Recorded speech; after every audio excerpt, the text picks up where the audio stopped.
TEP à toutes les sœurs de combat, au TEP à tous les frères de combat. Je suis une fois de plus avec la famille à ce jour pour partager le nouveau thème que j'ai arrêté pour la famille. Déjà, je suis très ému pour le partage que certains frères ont pu accomplir sur la dernière vidéo intitulée « Le danger de l'infiltration dans le mouvement Kamit ». J'ai constaté que beaucoup de frères et de sœurs de combat se sont battus quand même à partager, même si tous les abonnés, je constate que tous les abonnés n'ont pas encore vu cette vidéo.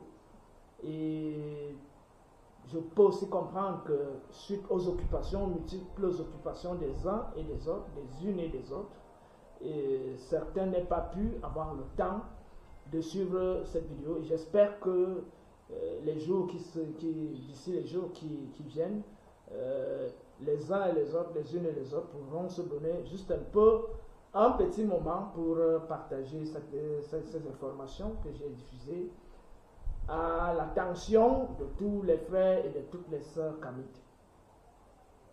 Le nouveau thème sur lequel je m'en vais entretenir la famille est intitulé « Le religieux et le Kamit ». C'est une étude comparative sur le plan comportemental, psychologique, comportemental et même expérientiel du religieux et du Kamit. C'est une étude comparative. Et le thème est structuré comme suit. En 1, nous allons commencer par la conception du monde, de l'origine du monde chez le religieux et l'origine du monde chez le Kamit. Deuxièmement, nous allons traiter la question qu'est-ce que le divin chez le religieux, qu'est-ce que le divin chez le Kamit. Ensuite, nous allons traiter en troisième position la conception du bien et du mal, tant chez le religieux que chez le Kamit. En quatrième point, nous allons réfléchir sur le rapport à la vie et à l'existence chez le religieux et chez le Kamit. En cinquième point, nous allons réfléchir ensemble sur le rapport à la nature chez le religieux et chez le Kamit. En sixième point, nous allons parler du rapport aux humains chez le religieux et chez le Kamit. En septième point, nous allons parler des réalisations, c'est-à-dire les accomplissements réels dans la vie chez le religieux et chez le Kamit. En huitième point, nous allons parler de l'accès à la vérité chez le religieux et chez le Kamit. En neuvième point, nous allons parler du rapport à la mort chez le religieux et chez le Kamit. Et en dixième point, nous allons parler de l'accès à l'immortalité ou à la félicité chez le religieux et chez le Kamit. Avant d'aborder le thème proprement dit, j'appelle encore toutes les sœurs et tous les frères de combat qui vont me suivre une fois de plus, de veiller à liker à chaque fois que vous avez la notification et que vous voulez suivre la vidéo. Vous commencez par liker. Après avoir suivi la vidéo, vous pourrez y greffer un commentaire modeste ou alors une réflexion approfondie qui nous amènerait à ouvrir davantage les vannes pour laisser déployer la profondeur de la vérité ou laisser déployer la profondeur du message qui doit aller se diriger vers à l'attention et à l'intention de chaque sœur et chaque frère Kamit, afin que cette connaissance, ces informations puissent être largement partagées. Donc, en fin de compte, après avoir suivi, après avoir fait un commentaire, après avoir liké, veillez à partager au maximum dans tous vos forats, afin que nous nous accroissions en nombre d'abonnés et afin que le travail que nous évertions à faire jours et nuits puisse bénéficier à toutes les sœurs de combat et à tous les frères de combat, à tous les aspirants Kamit, à toutes les aspirantes Kamit répandus dans tout le monde entier, tant en Afrique que dans la diaspora. Donc ce message n'est pas uniquement réservé aux abonnés, il est déjà adressé à tous mes abonnés, mais en plus, il faudra que ces abonnés élargissent le prisme de réception, le prisme d'écoute, afin que les enseignements que nous diffusons puissent profiter à tout le monde. Je vais donc immédiatement, sans plus perdre du temps, commencer à développer notre réflexion de ce jour. Nous débutons par le premier point, l'origine du monde. Quelle est la conception de l'origine du monde chez le religieux, tout d'abord? Nous sommes familiers et nous nous sommes familiarisés à la conception du monde chez le religieux. Parce que je suppose que toutes celles et tous ceux qui nous écoutent ou alors ont été chrétiens, chrétiennes, musulmans, musulmanes, judaïstes, je ne sais pas quelle autre religion j'ai oublié, ou alors bouddhistes, et peut-être le sont encore, ou peut-être l'ont été et ne le sont plus. Et il est important, puisque nous sommes en train d'appeler nos sœurs et nos frères qui sont encore dans ces choses, à prendre conscience de la pertinence de l'esprit kamite, de la profondeur de l'esprit kamite et du réalisme de l'esprit kamite, comparé à l'esprit religieux auquel ils et elles se sont habitués depuis leur naissance en passant par leur maturation. Quelle est donc la conception de l'origine du monde chez le religieux? Chez le religieux, le monde a été créé, c'est-à-dire que le monde a un commencement, d'abord. Ensuite,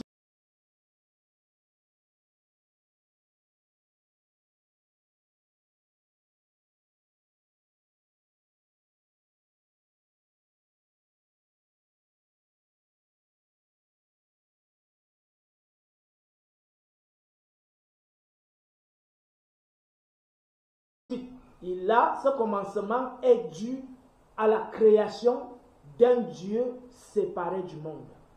Chez le religieux, le Dieu créateur du monde est séparé du monde. Il vit dans une autre réalité. Et nous entendons ici par monde les divers plans de réalité. C'est-à-dire que le monde grossier, le monde des génies tutélaires, le monde des élémentaux, le monde des entités, le monde des recteurs cosmiques, le monde... Donc, tous ces plans de réalité, il semblerait que chez le religieux, Dieu ne s'y trouve pas. Il se trouve dans un lieu particulier nommé paradis. Voilà. Donc, chez le religieux, le Dieu, je ne sais pas si c'est le même paradis qu'on appelle le jardin d'Éden. Je ne sais pas, mais je pense quand même que c'est un paradis différent du jardin d'Éden. Puisque dans le livre très connu nommé la Bible, on nous dit que Dieu est venu se balader dans le jardin d'Éden. Ça veut dire que ce n'est pas forcément sa demeure. Donc, lorsqu'il venait se balader, il marchait dans le jardin, il a appelé Adam, Adam était caché. Ça veut dire que le jardin d'Éden n'est pas forcément la demeure de Dieu. Et qu'il a sa demeure à lui, une demeure très particulière qui se situe dans un monde que seul le religieux peut nous dire. Par conséquent, nous retenons que le monde a été créé par un Dieu qui vit en dehors de ce monde-là. Voilà la conception religieuse du monde. Et le monde, y compris les réalités, les phénomènes, et y compris les entités invisibles qui se cachent derrière ces phénomènes. Donc, le Dieu n'y est pas. Il vit dans un monde séparé. Voilà donc comment. Et ce monde, par conséquent, a un début et une fin. C'est-à-dire que ce monde est appelé à être dissolu à une certaine période de l'histoire de l'univers. Et d'ailleurs, les thèses scientifiques qui corroborent les thèses scientifiques occidentales, notamment l'astronomie catastrophique, qui corrobore cette thèse, soutient que l'univers aura une fin et que tout va exploser comme il y a eu le premier Big Bang à l'origine. Il y aura une dissolution totale et puis on ne sait pas ce que la suite nous réserve. Les astronomes ne nous donnent pas la suite, Mais les religieux nous disent que nous allons, certains vont aller en enfer, c'est-à-dire cet enfer est en dehors de ce monde-ci, et d'autres vont aller au paradis. Bon, or ce paradis lui-même, le paradis divin, là où Dieu habite, est en dehors de ce monde-ci. C'est-à-dire le monde dans lequel toutes les réalités se manifestent et derrière lequel les entités agissent pour activer ces réalités, est séparé du paradis divin et de l'enfer de Satan. Voilà la conception religieuse du monde. C'est-à-dire que l'enfer est ailleurs, le paradis est ailleurs, et le monde est séparé des deux. Le monde dans lequel nous vivons physiquement et le monde dans lequel les ancêtres, les morts, les défunts, les génies de la nature et les entités qui gouvernent, qui agissent derrière certains phénomènes, ce monde est séparé des deux mondes. Donc en réalité, d'après eux, il y a donc trois mondes, c'est-à-dire le monde de Dieu, le monde des humains et le monde du diable. Voilà donc la conception religieuse du monde. Et le monde où vivent les humains et les animaux et tout ce que nous voyons, ce monde est appelé à disparaître. Mais les seuls deux mondes qui vont demeurer, c'est le paradis et l'enfer. Puisque l'enfer est éternel, c'est la raison pour laquelle il parle des flammes éternelles de l'enfer. Et le paradis en lui-même aussi est éternel, puisque vivre avec Dieu, c'est vivre dans l'éternité. Donc, le religieux nous présente donc trois mondes. Chez le Kamite, quelle est la conception du monde? Chez le Kamite, le monde est la manifestation du divin lui-même. C'est-à-dire quoi? C'est-à-dire que l'arbre, l'herbe, l'eau, la terre, le feu, l'air, l'homme, les insectes, les oiseaux, bref, tout ce que nous voyons, la lune, le soleil, les étoiles, tout cela sont les multiples facettes à travers lesquelles la divinité se dévoile, les diverses facettes à travers lesquelles la divinité se dévoile.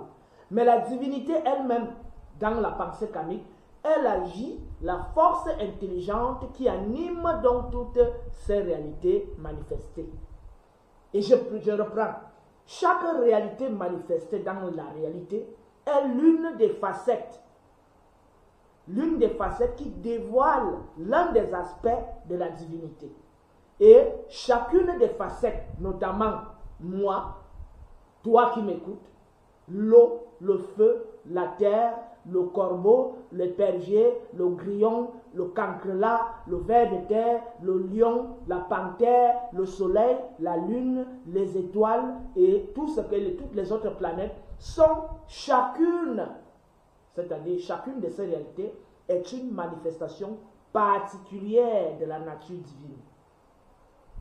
Le soleil est donc la manifestation lumineuse et glorieuse et même chaleureuse de la nature divine. L'étoile est la manifestation lumineuse, douce, caressante, scintillante de la nature divine.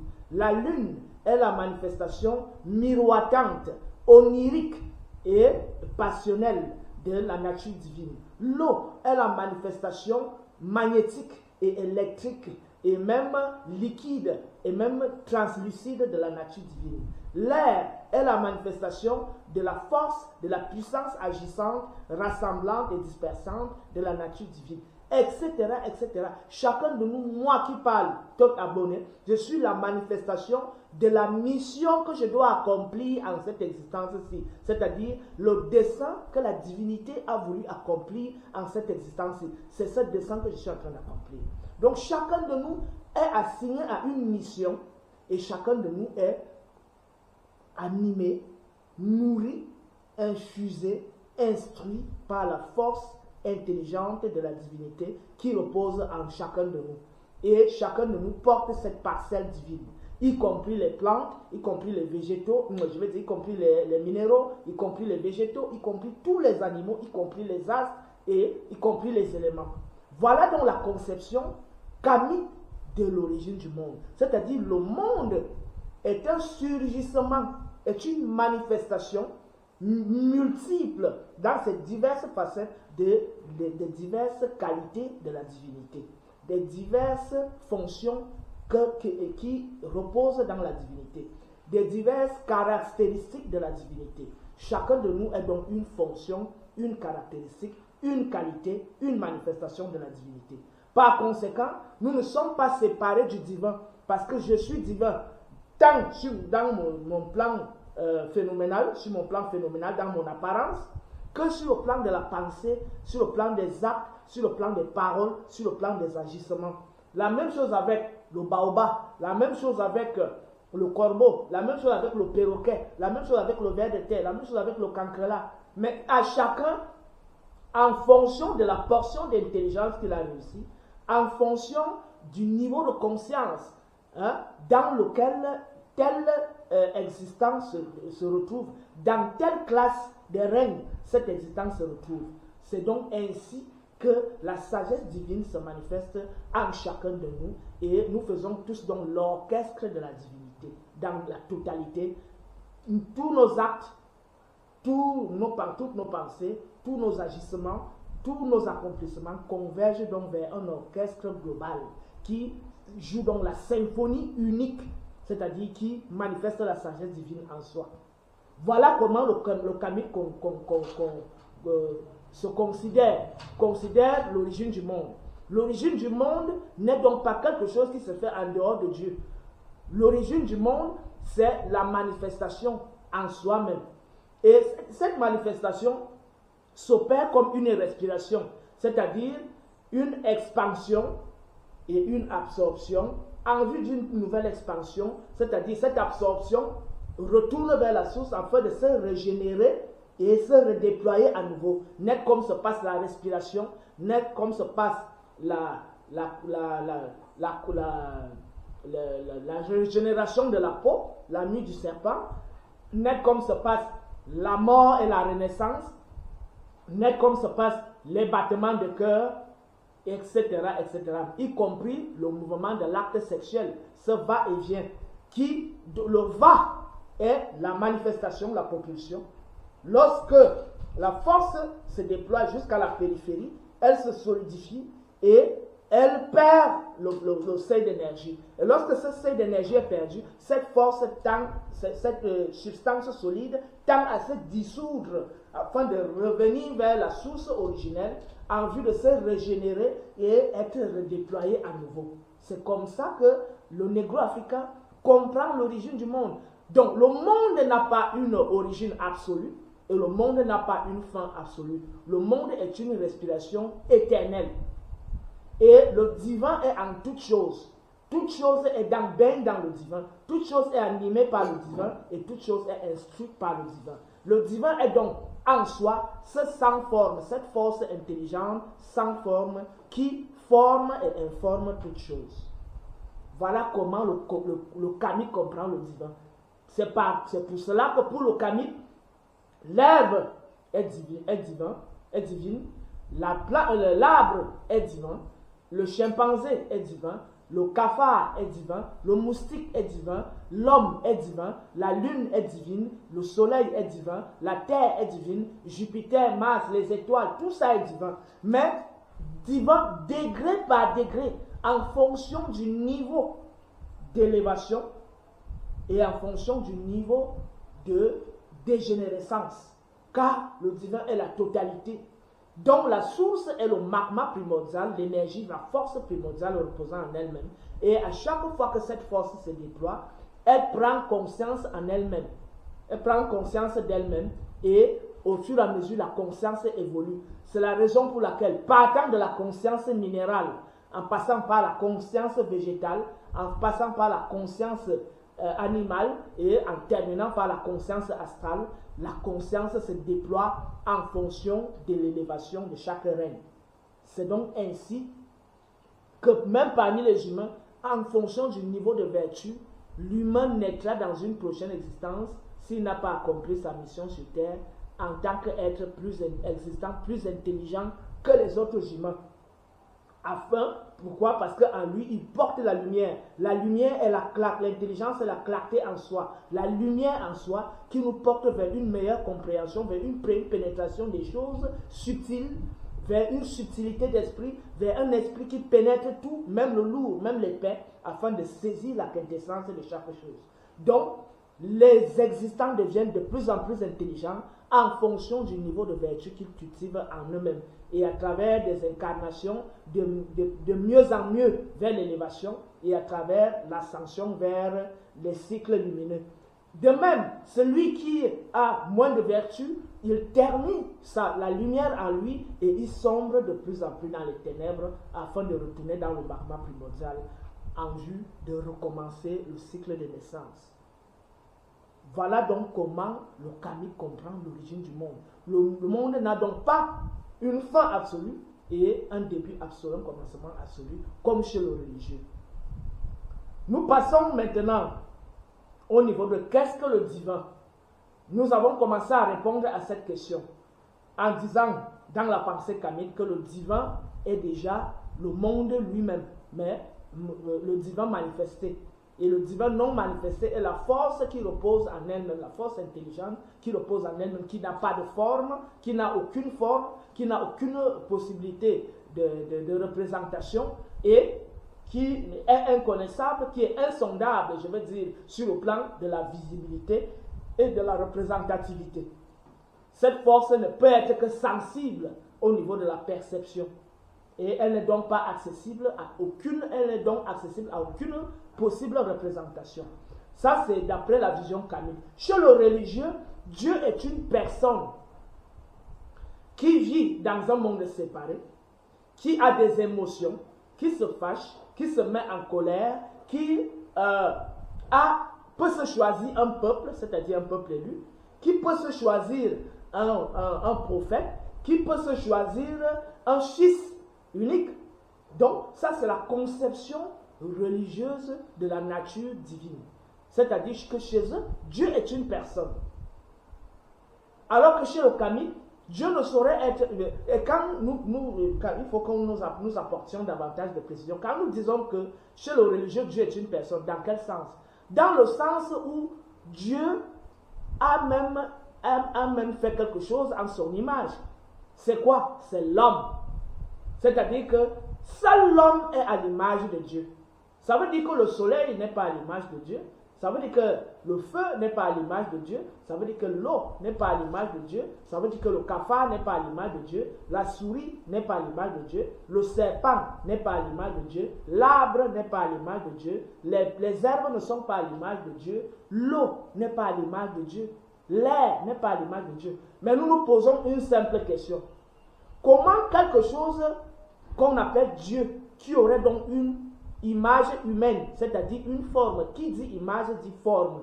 Si Dieu a une forme humaine et une image humaine, comment quelque chose qui a une image humaine peut-elle être à l'origine du feu qui n'a pas de forme, de l'eau qui n'a pas de forme, de l'air qui n'a pas de forme, et du cafard qui ne ressemble pas à l'homme, de la souris qui ne ressemble pas à l'homme, de la panthère qui ne ressemble pas à l'homme, etc., de la lune qui ne ressemble pas à l'homme, etc., etc.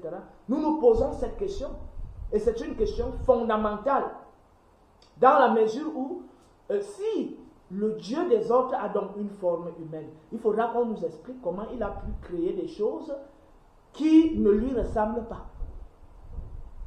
Ça fixe déjà la limite du divin. Sauf s'ils vont nous répondre que non, Dieu est capable de prendre toutes les formes. Mais pourquoi se choisir donc une forme par excellence qui serait la forme humaine? Puisque l'homme lui-même, qui est donc une incarnation de Dieu, comme on le dit, mais l'homme ressemble à l'étoile. L'homme ressemble à l'étoile. Lorsque nous tendons nos bras comme ça, il y a une branche là, une branche là, une branche là, et les deux jambes constituent une étoile. Bon, il faut donc nous dire, est-ce que Dieu c'est l'étoile? Ou alors, il n'y a pas que l'homme qui est fait à l'image de Dieu, il faudra aussi dire que l'étoile a été faite à l'image de Dieu. Mais on ne nous le dit pas. Mais nous constatons quand même que dans la réalité, il y a d'autres choses qui ressemblent à la forme humaine. Mais il y en a d'autres qui n'y ressemblent pas. Il faudra donc nous dire si les autres animaux, si les autres végétaux, les minéraux, ce sont les productions du diable. Puisque Dieu doit donner ce qu'il est lui-même, comment peut-il y avoir donc des imperfections? Puisque si l'homme est la nature la plus parfaite de la réalité, ça veut dire que les autres, ce sont des imperfections. Là-dessus, le Coran, la Bible et la Torah nous laissent muets, restent muets, nous laissent sans réponse. La Torah, la Bible et le Coran nous laissent sans réponse sur ce genre de questions-là. Et nous constatons que ce livre nous pose un problème réel. Et cela nous porte aussi, lorsque nous avons parlé de la nature divine, nous questionnons aussi quelle est donc la nature, l'origine de l'homme. La nature de l'homme, c'est quoi? Puisque l'homme a été fait à l'image de Dieu, ça veut dire que Dieu a les yeux, il a le nez, il a la bouche, il a les oreilles, il a une tête, il a les bras, il a les jambes, il a un pilon entre ses jambes. Bon, maintenant, puisque c'est Dieu le Père, chez eux, le Dieu est masculin. Bon, il est vrai que chez les musulmans, ils sont un peu subtils. Mais je pense qu'ils masculinisent aussi Dieu chez eux. Ouais, c'est toujours Dieu le Père de toutes choses. Donc, logique patriarcale,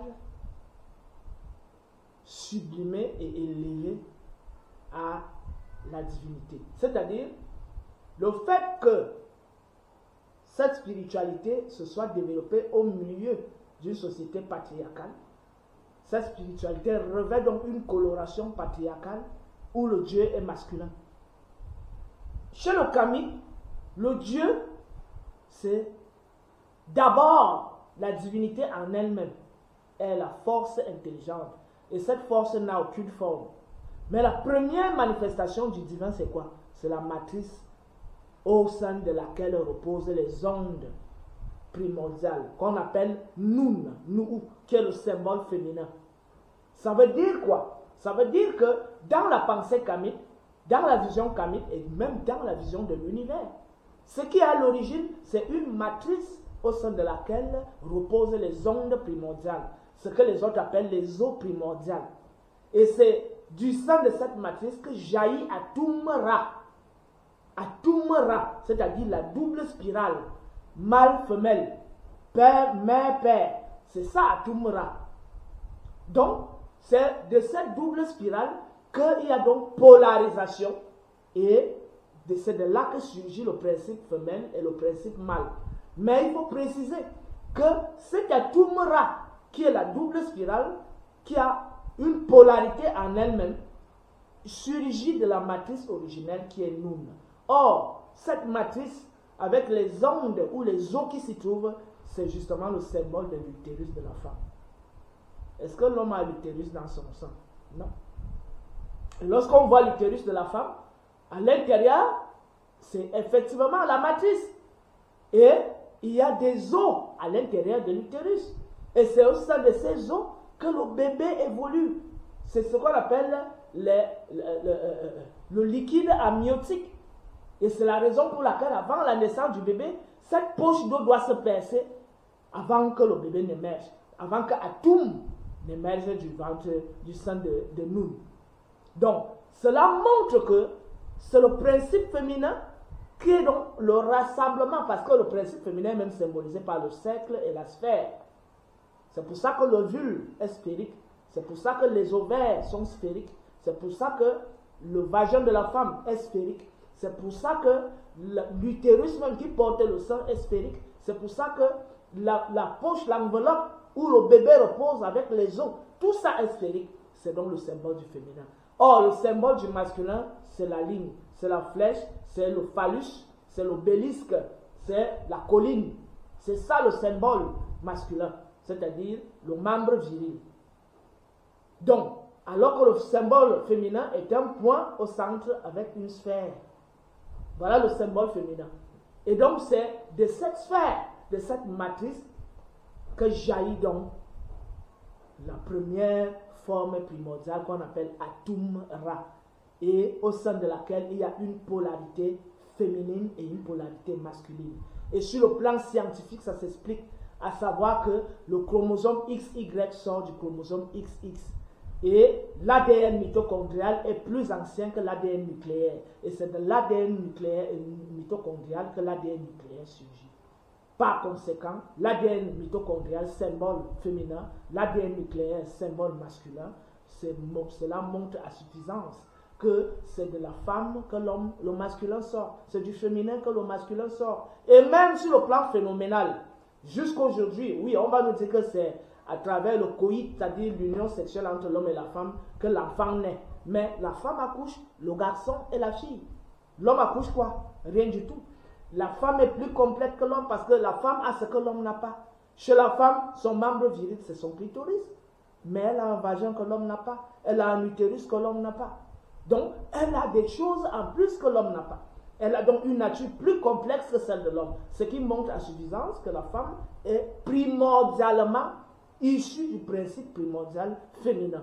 Voilà dans la pensée kamique. C'est-à-dire que chez le kamique, ce n'est pas la femme qui est tirée de la côte de l'homme, c'est plutôt l'homme qui surgit de la femme, du principe féminin qui est le principe primordial.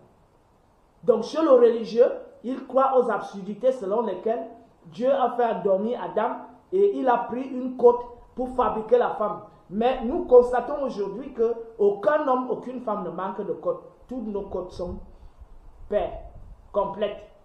Donc, si l'homme aurait donc perdu une côte, il faudrait que cela se répercute jusqu'aujourd'hui en constatant que les hommes manquent d'une côte. Or, ce n'est pas le cas. Par ailleurs, les rosicruciens et les gnostiques vont nous dire non, il ne faut pas comprendre les choses à ce niveau, il faut comprendre les choses sur le plan symbolique, c'est-à-dire que l'homme primordial était androgyne, c'est-à-dire mâle-femelle. Mais mâle-femelle dans quel sens? Dans le sens où ils étaient collés, c'est-à-dire qu'une partie est féminine, une partie est masculine, c'est-à-dire à partir de l'apparence que nous avons aujourd'hui, nous étions mâle et femelle. Non, je ne pense pas. Parce que si tel est le cas, et que c'est à une certaine période qu'on a été divisé pour que l'homme se retrouve d'un côté et la femme se retrouve d'un côté, il faudrait donc que nous ayons une cicatrice, soit au niveau du flanc, soit au niveau de devant ici, soit au niveau de derrière, soit au niveau du bas.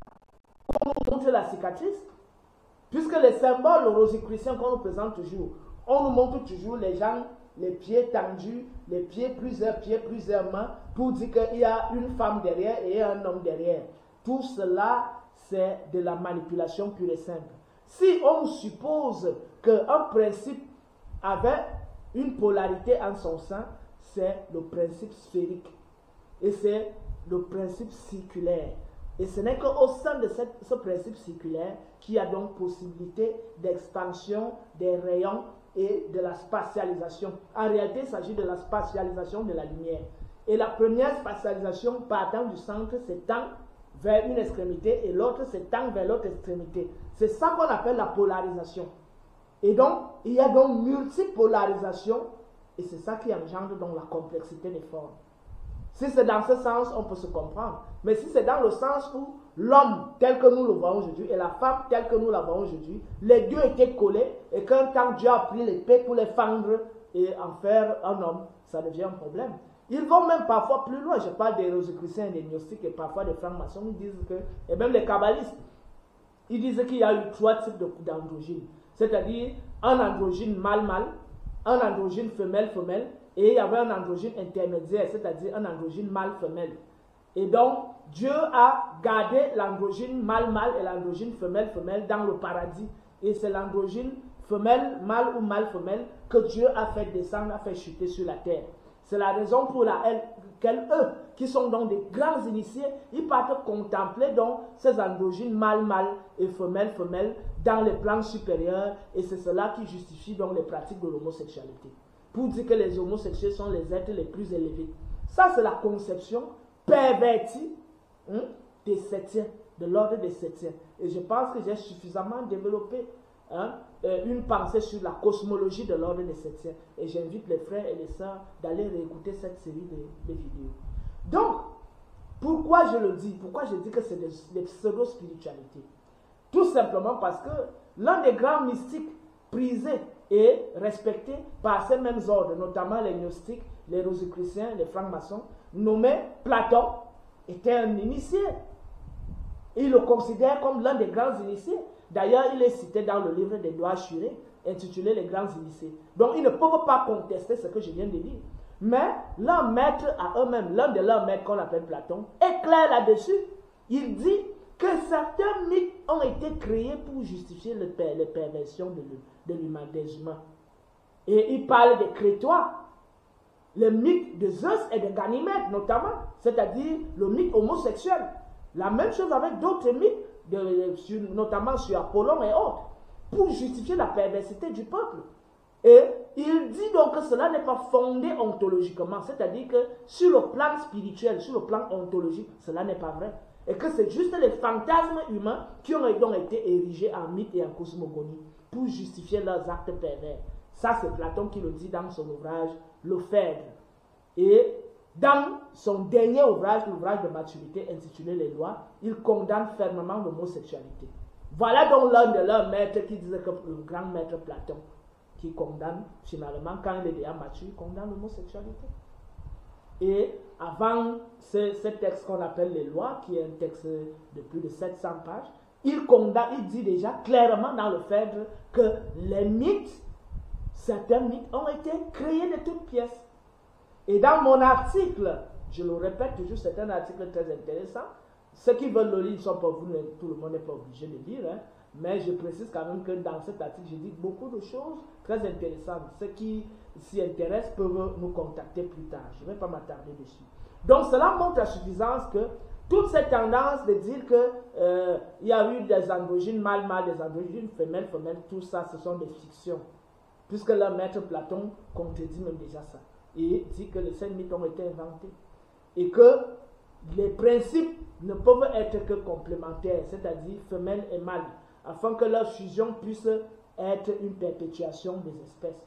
La divinité ne saurait être infertile.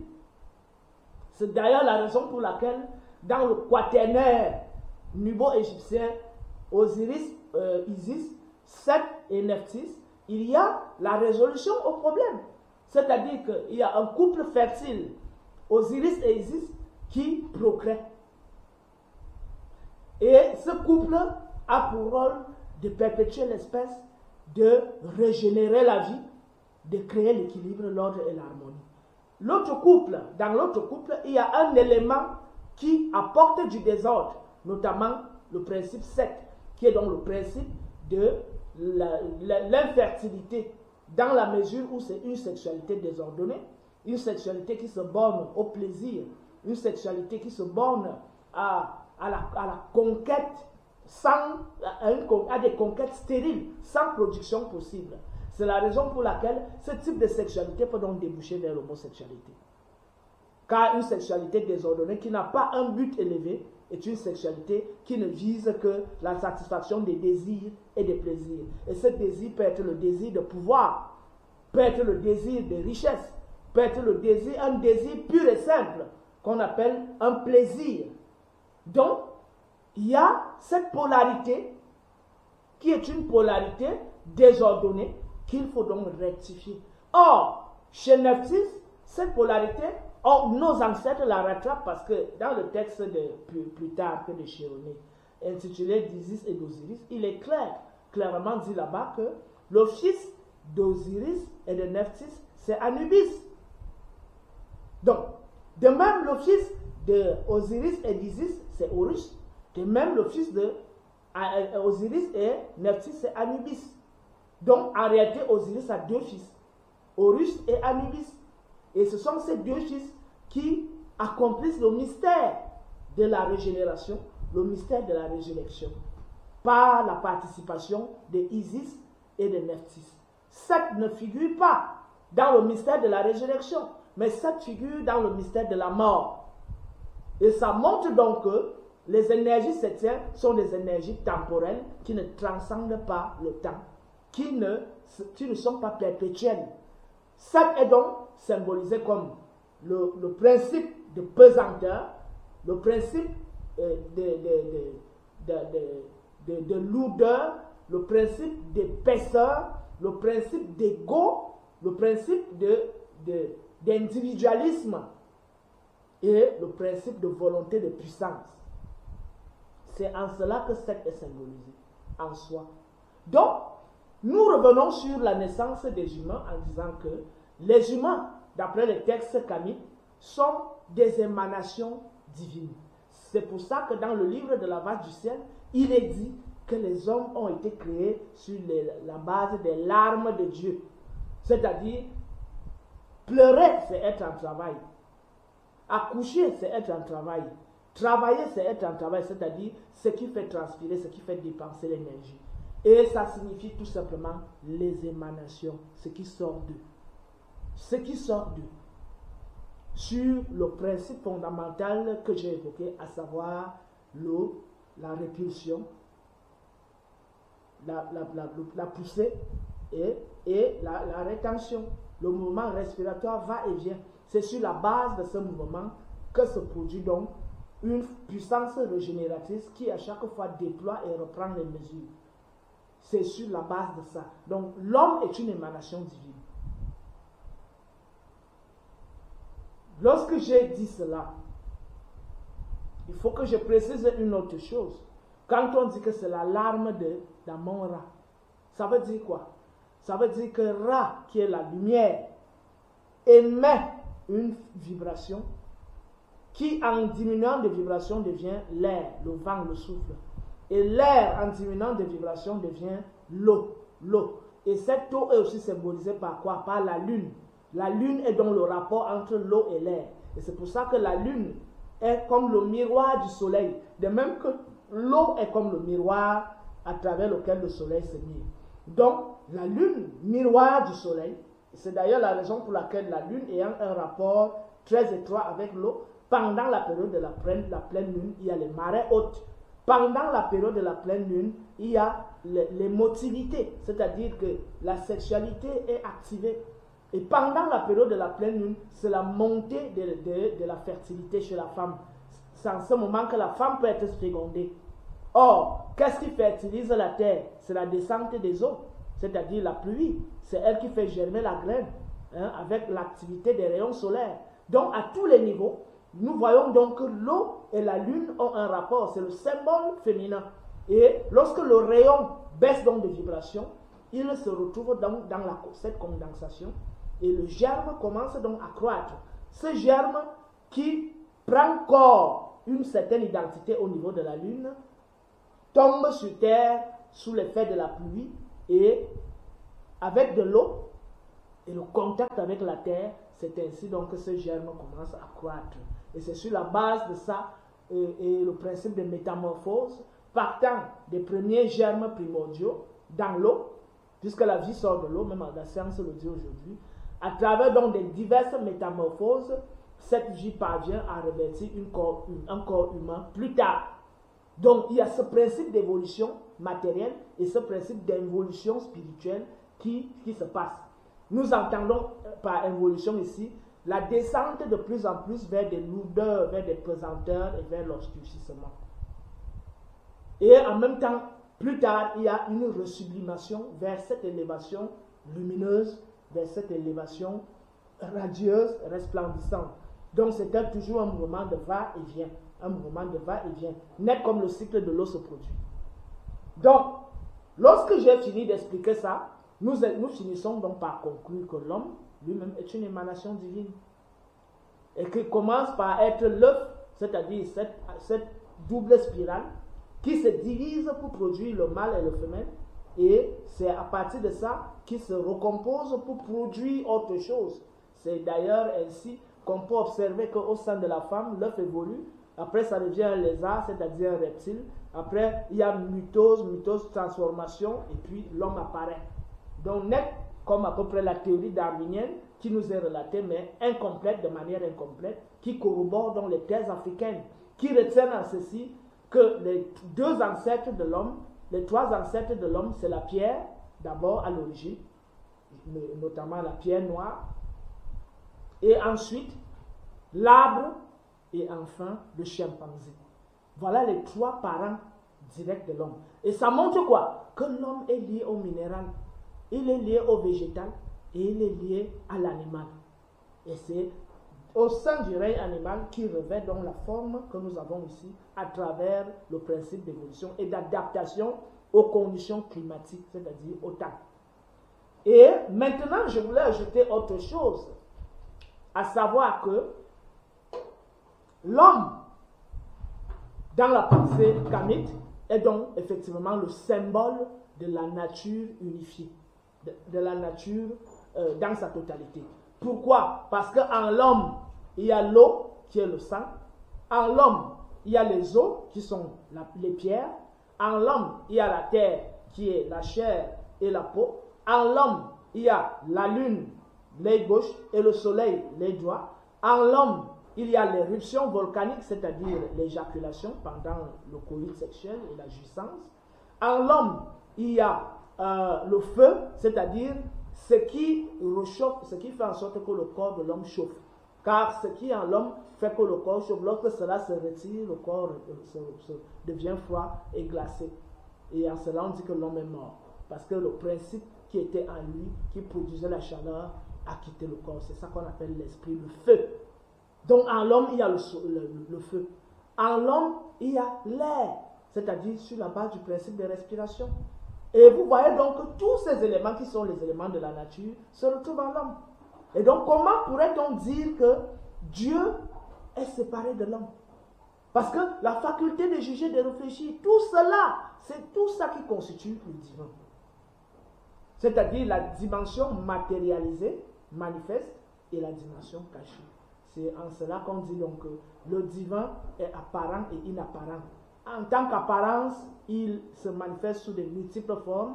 Et en tant qu'inapparence, il est la force intelligente et invisible qui anime toutes choses, qui informe toutes choses, qui infuse toutes choses et qui amène toutes choses à sentir et à penser. Voilà donc la pensée kamite.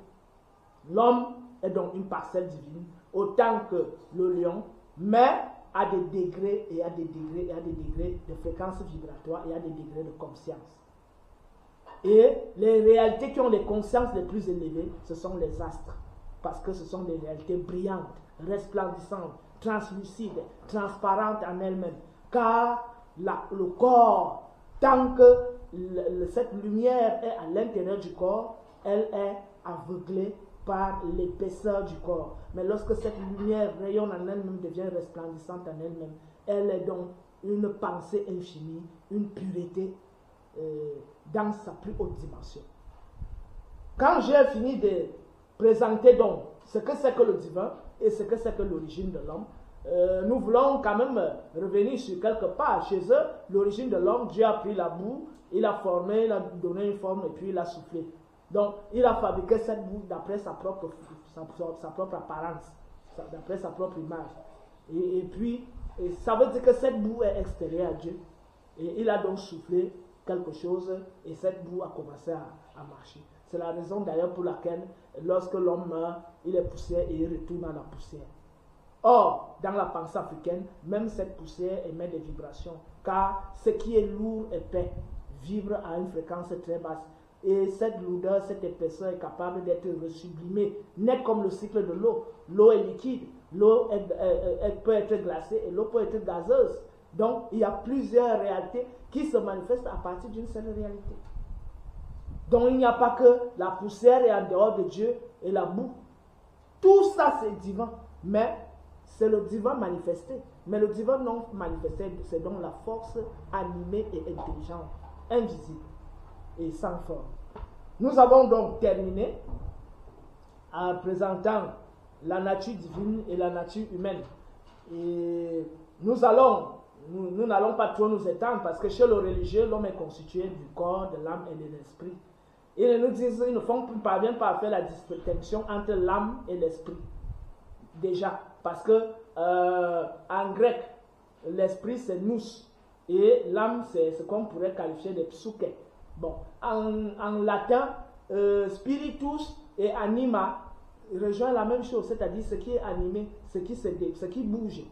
Voilà, ça ne veut rien dire en latin. Hein. Or, la religion a été codifiée à l'origine en araméen, en hébreu, ensuite en grec et ensuite en latin. Et aujourd'hui, lorsque le religieux, de l'autre part aussi en arabe, en ce qui concerne le Coran, Et il faut préciser d'ailleurs que les trois religions sont liées. La Torah est la mère du christianisme et le christianisme et la Torah, c'est-à-dire la Torah qui est le livre sacré du judaïsme, est la mère du christianisme, c'est-à-dire le judaïsme est la mère du christianisme et le christianisme et le judaïsme sont la mère de l'islam. C'est la raison pour laquelle dans le Coran vous allez retrouver les Ibrahim, les Adam, les Eva, machin, tout ça, c'est-à-dire ils reprennent la même chose, les mêmes personnages qu'on retrouve dans la Torah et dans la Bible, même s'ils ajoutent plus tard Muhammad et autres. Donc ces trois religions sont liées par qui? Par Abraham, parce que l'ancêtre des Arabes c'est Ismaël et l'ancêtre des Juifs qui ont créé le judaïsme et plus tard le christianisme c'est Isaac. Donc tous sont liés à Abraham. C'est Abraham qui est donc le père du judaïsme, le père du christianisme et le père de l'islam. Ça valait le coup de le dire. Donc chez eux, l'homme a soit l'âme et le corps, soit l'âme, l'esprit et le corps, soit l'âme et l'esprit. Bref, il nous laisse dans le flou. Chez nous, nous sommes constitués de 9 entités, 9 véhicules, qui sont le 4, c'est-à-dire le corps physique, le bas, c'est-à-dire le principe qui nous permet de penser, de réfléchir, d'examiner, le K, c'est-à-dire la force vitale qui nous porte, qui nous alimente et qui nous donne la force d'agir. Ensuite, le Saou, ce qu'on pourrait qualifier de corps astral. Ensuite, nous avons le Kaibit, qui est comme le corps éthérique. Nous avons le Sekem, qui est donc l'instant en nous qui nous pousse à agir à chaque fois que nous sommes en danger ou que nous sommes enclins à accomplir une réalisation de génie. C'est-à-dire le Sekem agit même au niveau de la créativité. C'est cet instant qui fait vibrer l'esprit et qui l'ouvre à de nouvelles découvertes, qui enclin, qui fait tendre l'esprit vers quelque chose de sublime, quelque chose de plus élevé. Donc, le Sekem agit au niveau de la créativité, le Sekem agit aussi au niveau de l'instinct de survie et l'instinct de conservation. Ensuite, on a l'autre instance qu'on appelle libre, c'est-à-dire la dimension émotionnelle qui repose au centre de l'individu.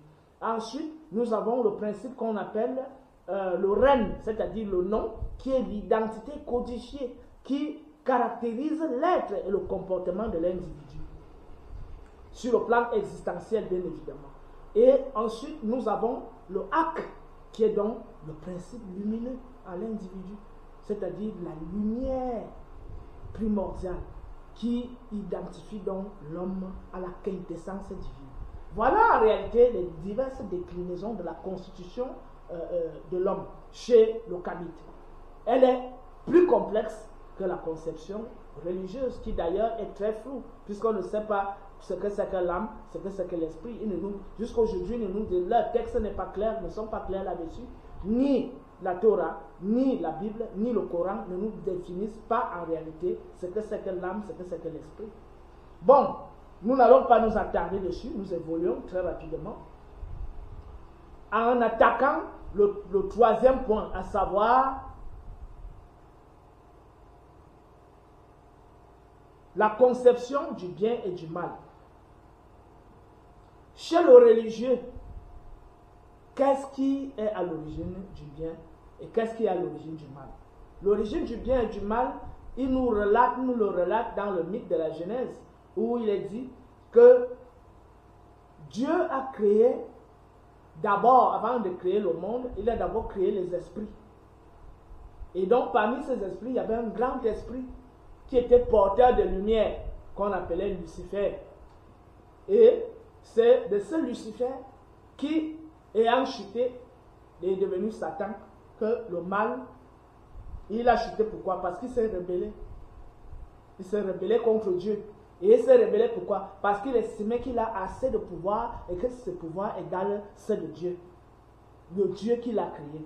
C'est la raison pour laquelle, sur la base de l'orgueil, il a donc voulu défier Dieu, et Dieu l'a donc précipité sur terre. Et il est donc devenu Satan, un ange déchu. Et en venant, il avait toute une horde avec lui Et maintenant, il a donc élu domicile dans l'univers matériel. Et c'est là où il est donc le maître éternel. Ça veut dire que Dieu a partagé sa création avec le diable. Mais là, ça contredit, ça devient un problème.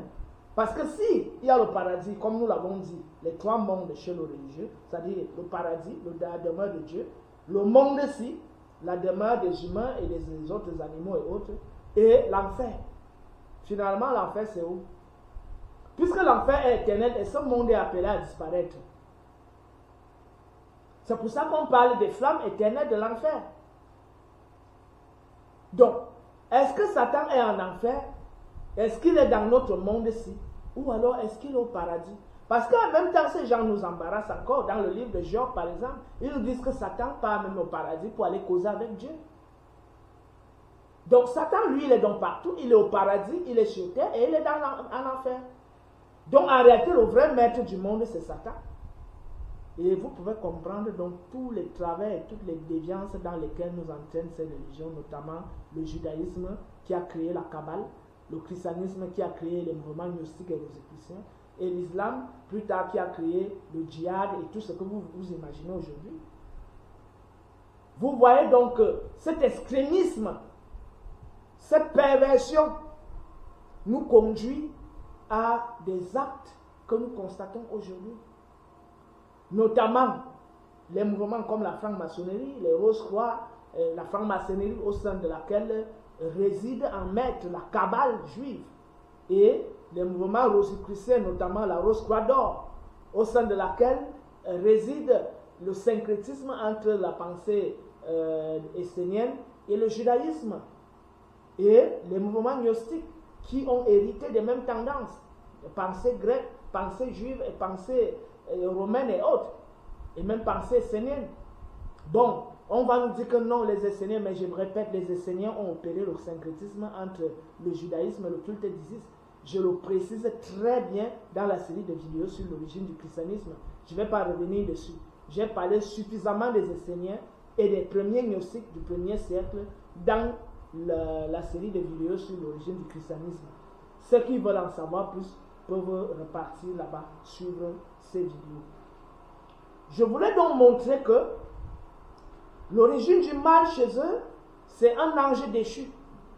Mais ça pose un problème. Ça pose un problème. Parce que si l'ange déchoit, parce qu'il s'est rebellé contre Dieu, et lui qui était donc porteur de lumière, bon, lorsque cette lumière descend sur terre, elle devient quoi? Parce que dans la pensée africaine, lorsque les rayons lumineux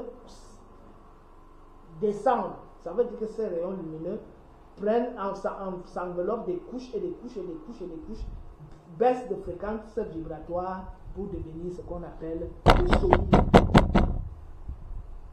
Et c'est lorsque ce solide est accéléré et sublimé, ce solide revient dans la lumière. C'est ce qui a été copié dans le texte par un physicien juif nommé Albert Einstein, qui dit E est égal à mc carré. C'est-à-dire que la masse accélérée à la vitesse de la lumière devient l'énergie. Et l'énergie, lorsqu'elle baisse de fréquence vibratoire, quand on dit la masse, c'est ce qui est solide, ce qui a le poids, ce qu'on peut toucher, palper, ce qu'on peut peser. Voilà, ce qui est matériel.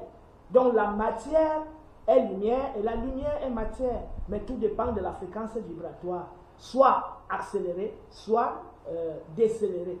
Quand on a compris, d'ailleurs nous précisons que cela se retrouve déjà dans les textes des pyramides et dans le livre de Sortir à la lumière. Ce n'est pas Einstein qui crée ça. En réalité, lorsque les gars lisent nos papyrus, ils disent qu'ils ont créé quelque chose. Et là, je ne vais pas m'attarder dessus parce que j'ai fait des développements dessus dans d'autres vidéos. Maintenant, je voulais nous avancer en disant que lorsque Satan chute, il devient quoi? Il faut qu'on nous dise. Un esprit ténébreux, il n'est plus l'ange de lumière. Maintenant, qui est donc devenu l'ange de lumière? Ça veut dire que, comme c'est lui qui portait la lumière chez Dieu là-bas, qui porte maintenant la lumière, ni la Torah, ni la Bible, ni le Coran ne nous disaient rien dessus.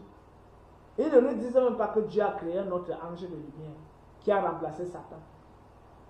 Parce que Lucifer est la lumière, la première lumière. Et Dieu dit que la lumière soit et la lumière fut. C'est-à-dire que c'est lui-même que Dieu a d'abord créé, même avant Jésus. C'est d'abord Satan que Dieu a créé, Lucifer. Puisqu'à l'époque, quand Dieu dit que la lumière soit, il n'y avait rien. Il n'y avait rien.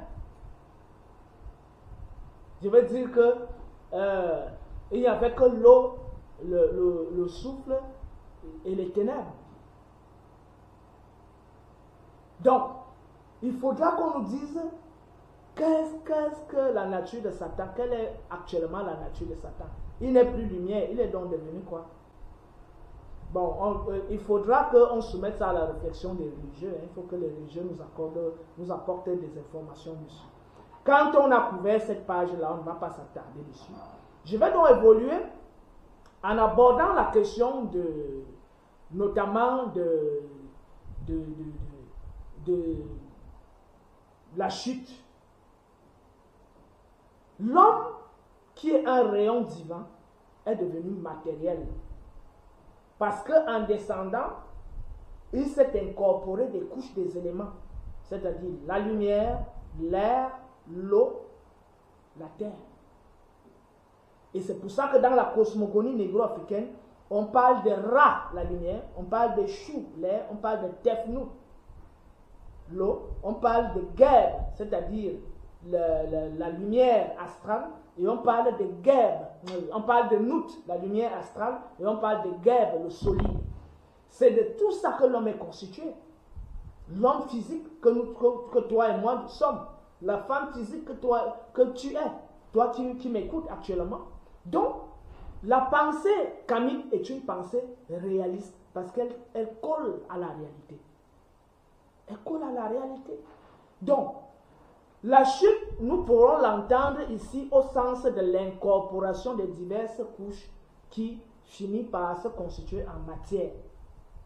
L'élévation dans la pensée kamique signifie le dépouillement de ces diverses couches pour retrouver la quintessence lumineuse qui repose en nous, qui est symbolisée par l'intelligence, la pensée, le discernement et le sens du jugement et le sens d'analyse et la chaleur que notre corps dégage et la fréquence vibratoire qui repose en nous. C'est en cela la subtilité de la pensée kamique, le réalisme et le pragmatisme de la pensée kamique.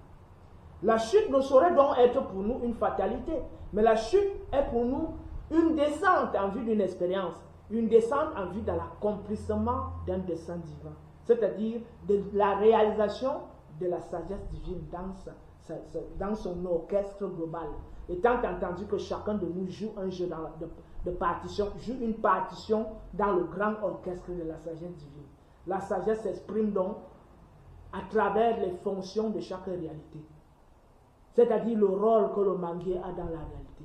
Le rôle, tout cela nous apporte une sagesse. Et c'est sur la base du contact avec le manguier qu'on acquiert la sagesse. Il y a ceci que je peux acquérir. Le manguier est là pour produire ceci.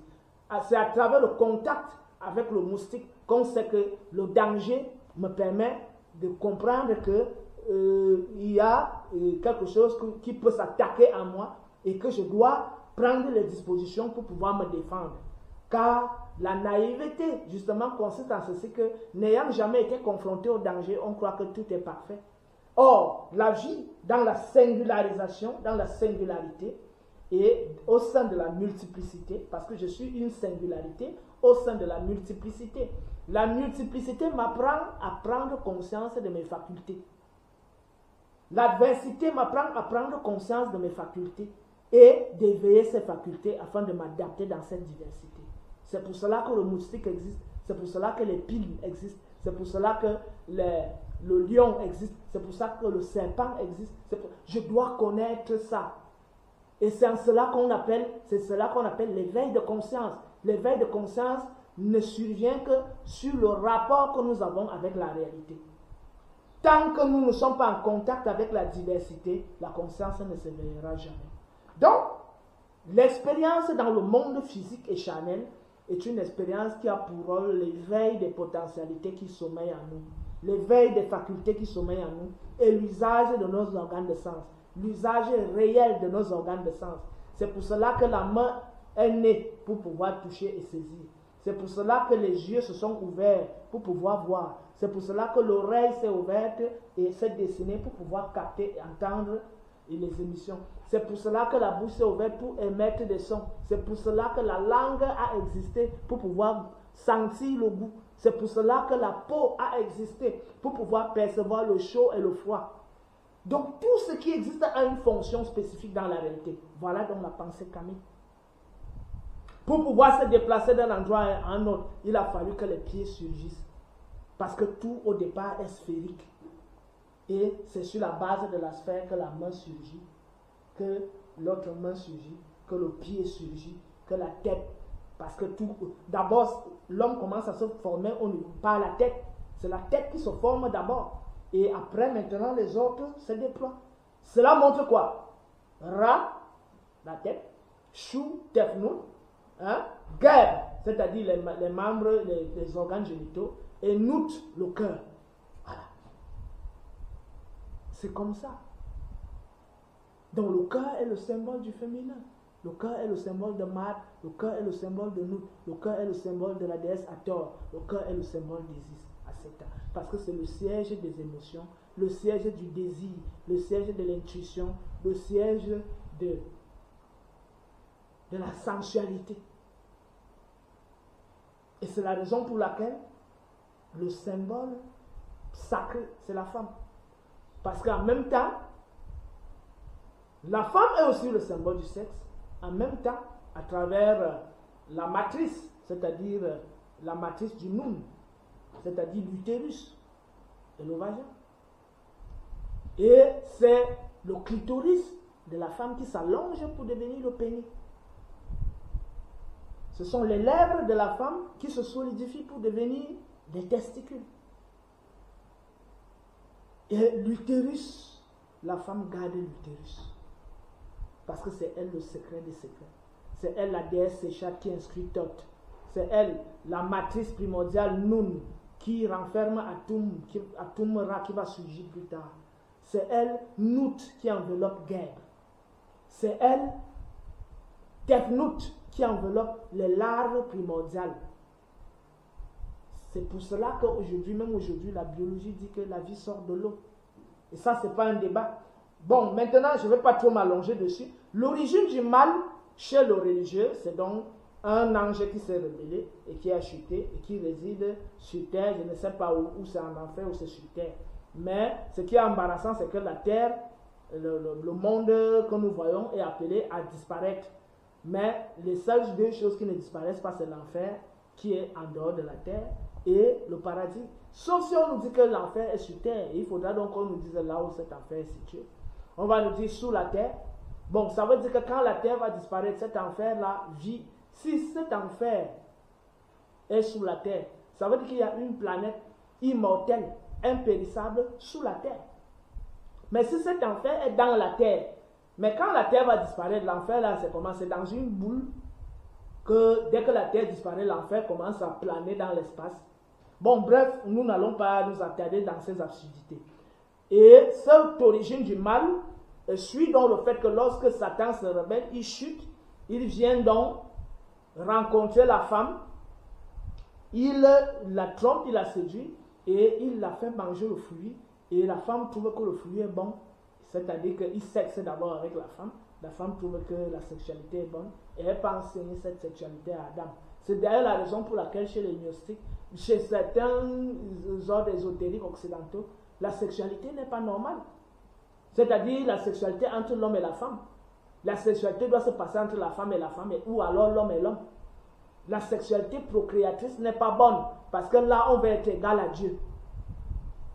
Voilà. Mais là, même livre dit, allez multipliez-vous. Je ne sais pas si c'est le même Dieu ou c'est plusieurs dieux qui parlent dans leur livre là. Il faudra bien qu'ils nous expliquent. Puisque les rosicruciens et les gnostiques ont bien l'art de nous dire que non, il ne faut pas lire la Bible au premier degré. Nous connaissons très bien leurs interprétations. Nous ne voulons pas nous attarder dessus. Je pense que j'ai suffisamment développé des choses sur leur mode de pensée dans la série de vidéos sur l'origine du christianisme. Et je vais réorganiser une vidéo spéciale sur l'interprétation gnostique et rosicrucienne ou même maçonnique de la Bible. Je vais revenir dessus, mais ça, ce n'est pas l'objet de notre développement actuel. L'origine du mal vient donc du fait que le diable s'est rebellé, il a été précipité avec ses anges, ils sont venus, il a séduit la femme, et la femme est aussi allée séduire l'homme. Et c'est donc ainsi que les deux ont été chassés du jardin d'Éden. Et ils sont donc aujourd'hui des éternels. Les hommes sont donc devenus des éternels pécheurs. Et ils sont donc dans une culpabilité perpétuelle parce qu'ils sont des pécheurs. Oui, on a envoyé un rédempteur, mais ce rédempteur, il semble être mort pour rien, puisque même après sa mort et tout ce qu'il a eu à faire, tous les miracles qu'il a eu à faire, les hommes continuent de mener la vie qu'ils vivaient auparavant, y compris ses suiveurs, c'est-à-dire ceux qui disent qu'ils ont donné leur vie à ce rédempteur-là, qui continuent à être des personnes perverses, maléfiques, hypocrites et tous les cas qu'on peut imaginer. Nous allons revenir dessus plus tard. Chez nous, l'origine du mal, d'abord, chez le religieux, le mal est absolu, puisque Satan ne meurt pas, et les flammes de l'enfer sont éternelles, et le paradis est éternel, Dieu ne meurt pas, et il y a une vie éternelle chez Dieu, c'est-à-dire il y a donc deux vies éternelles, la vie éternelle de Satan et l'enfer, la vie éternelle de Dieu et le paradis. Ça, c'est la conception du religieux. Donc, chez eux, le mal est absolu et le bien est absolu. Et les deux ne doivent jamais se rencontrer sur le chemin. Même si de temps en temps, Dieu et le diable causent. Ils sont donc les deux grandes forces qui s'opposent éternellement sans jamais trouver de médiane. Chez le Kamite, l'origine du mal, c'est quoi? C'est qu'en réalité, l'origine du mal, ce n'est pas un mal absolu. L'origine du mal, c'est le désordre. Et ce désordre est dû à quoi? À la singularisation des réalités. C'est-à-dire quoi? Lorsque les rayons sortent du divin, de la grande divinité qui est la totalité, lorsque les rayons sortent de cette divinité pour devenir des manifestations, chaque rayon croit qu'il est autonome et qu'il n'a rien à voir avec l'autre rayon. Et chacun de ces rayons croit donc qu'en étant autonome, l'autre est son adversaire et que chaque acte que l'autre pose devient une adversité pour lui. Donc, l'origine du mal, c'est l'ego, la singularité, le fait de croire que le mal c'est l'autre, que le mal c'est les autres. Or, lorsqu'on prend conscience de sa nature profonde, de son origine divine, on prendra conscience de la nature profonde des autres rayons et de l'origine divine des autres rayons. Et à ce moment, on trouvera en chacun de ces rayons une fonction qui nous apprend à nous découvrir et à nous assagir, à devenir plus sages, à développer donc les facultés qui sommeillent en nous. En ce moment, l'eau n'est plus un ennemi, l'eau fait partie de nous. En ce moment, les plantes font partie de nous puisque nous pouvons communiquer avec elles. En ce moment, le serpent ne peut plus nous mordre puisque nous sommes capables d'atteindre, de diminuer notre vibration jusqu'à la fréquence de vibration du serpent et de nous harmoniser à la vibration du serpent afin que celui-ci ne nous morde pas. Nous sommes capables de mettre des vibrations qui éloignent de nous les moustiques. Nous sommes capables, c'est-à-dire à travers l'alimentation, à travers l'attitude, à travers la culture de la vertu, de la vérité et du sens d'harmonie, nous créons donc l'harmonie autour de nous. Le monde n'est plus en ce sens une adversité. Mais tant que nous sommes dans ce qu'on appelle la singularité, l'ego et l'ignorance, parce que les caractéristiques de secte, c'est quoi? Le désordre et le chaos ont pour cause l'ignorance,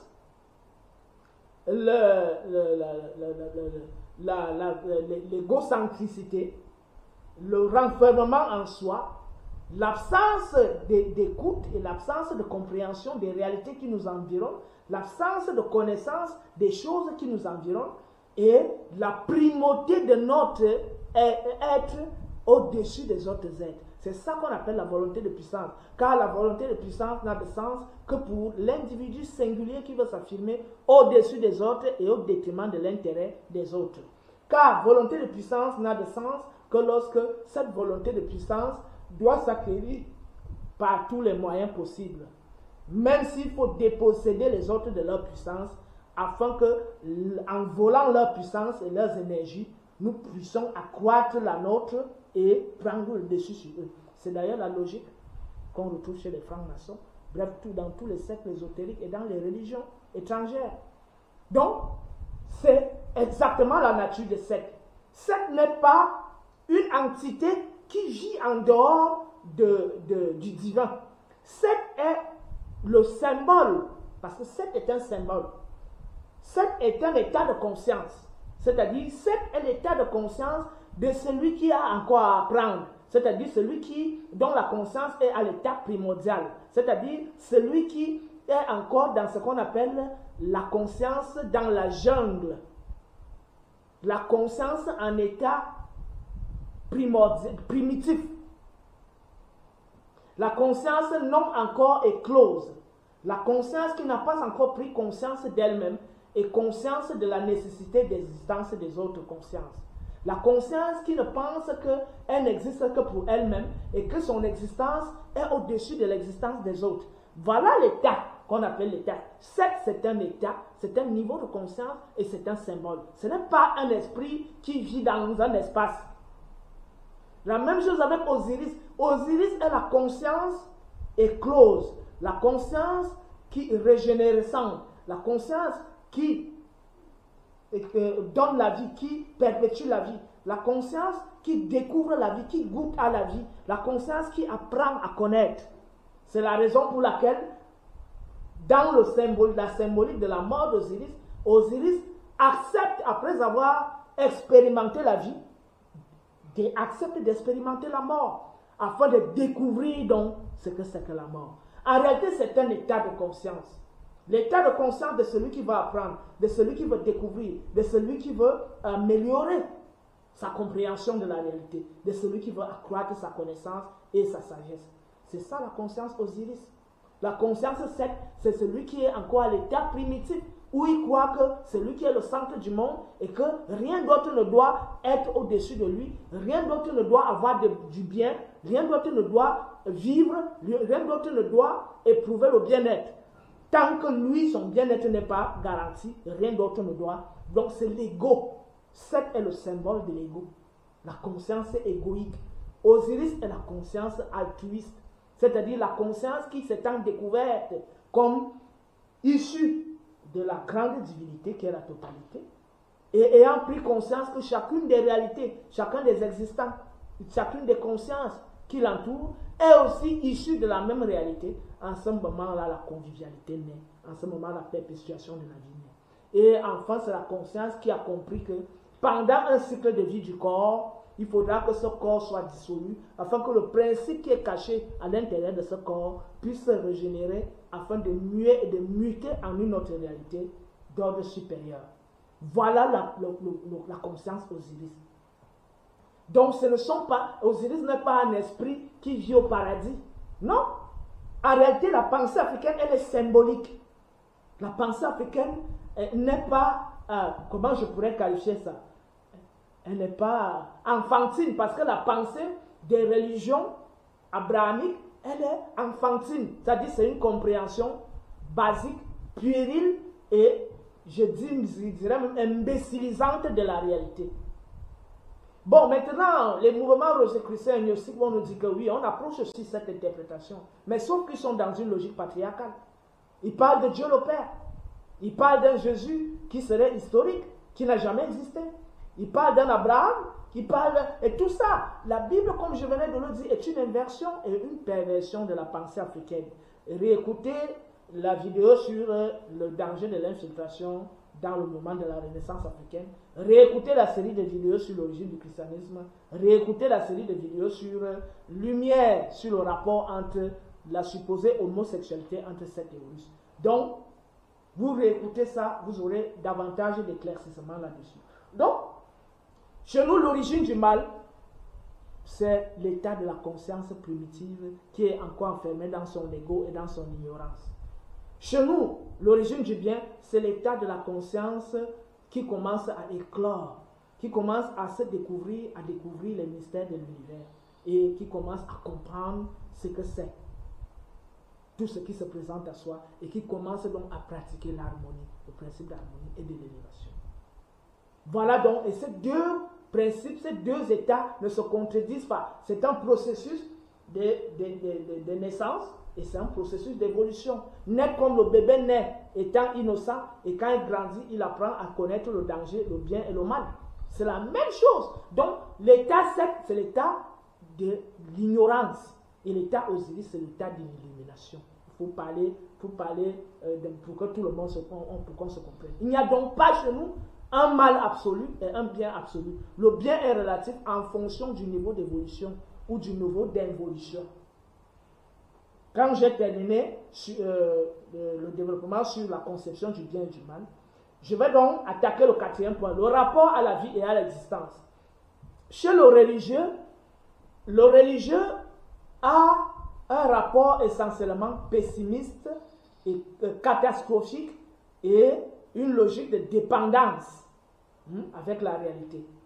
Qu'est-ce que cela veut dire? Cela veut dire que chez le religieux, il est pessimiste. Pourquoi? Parce qu'il se considère comme un pécheur.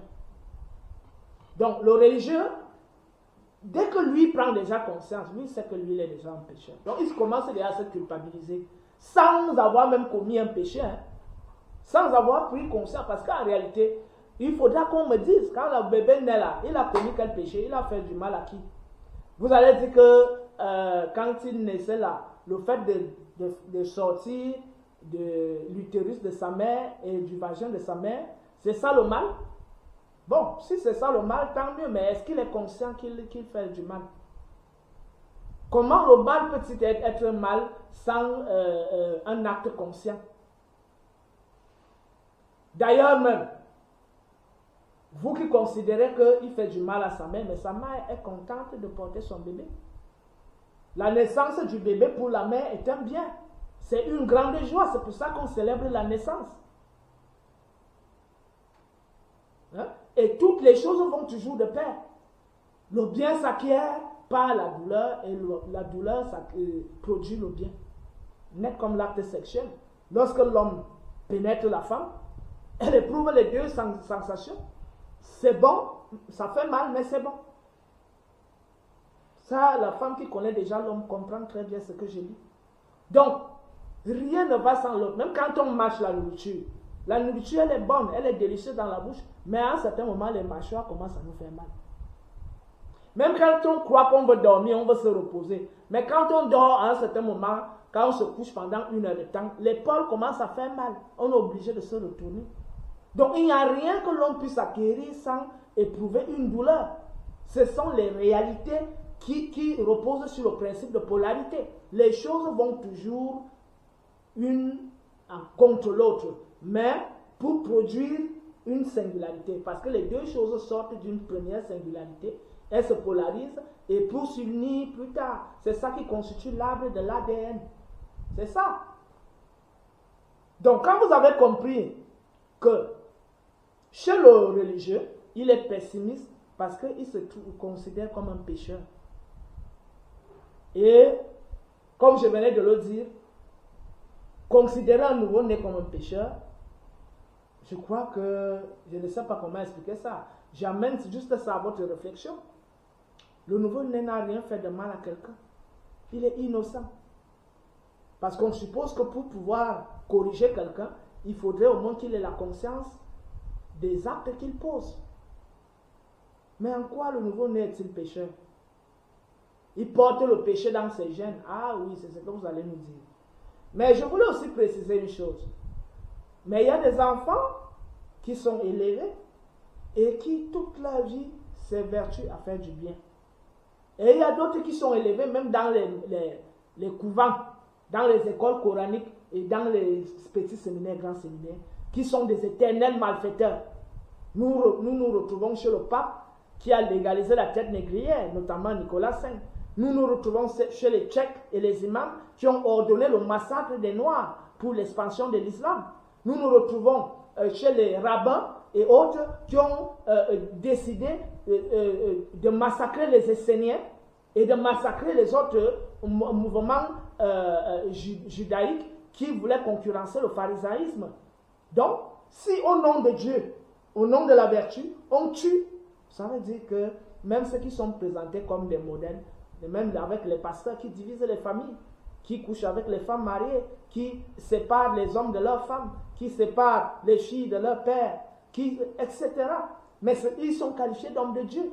Donc c'est une manière de vous faire comprendre qu'en réalité, on ne saurait prétendre que parce qu'on prononce le nom de Dieu, ou qu'on a dit qu'on a donné sa vie à tel, qu'on cesse d'être un pécheur.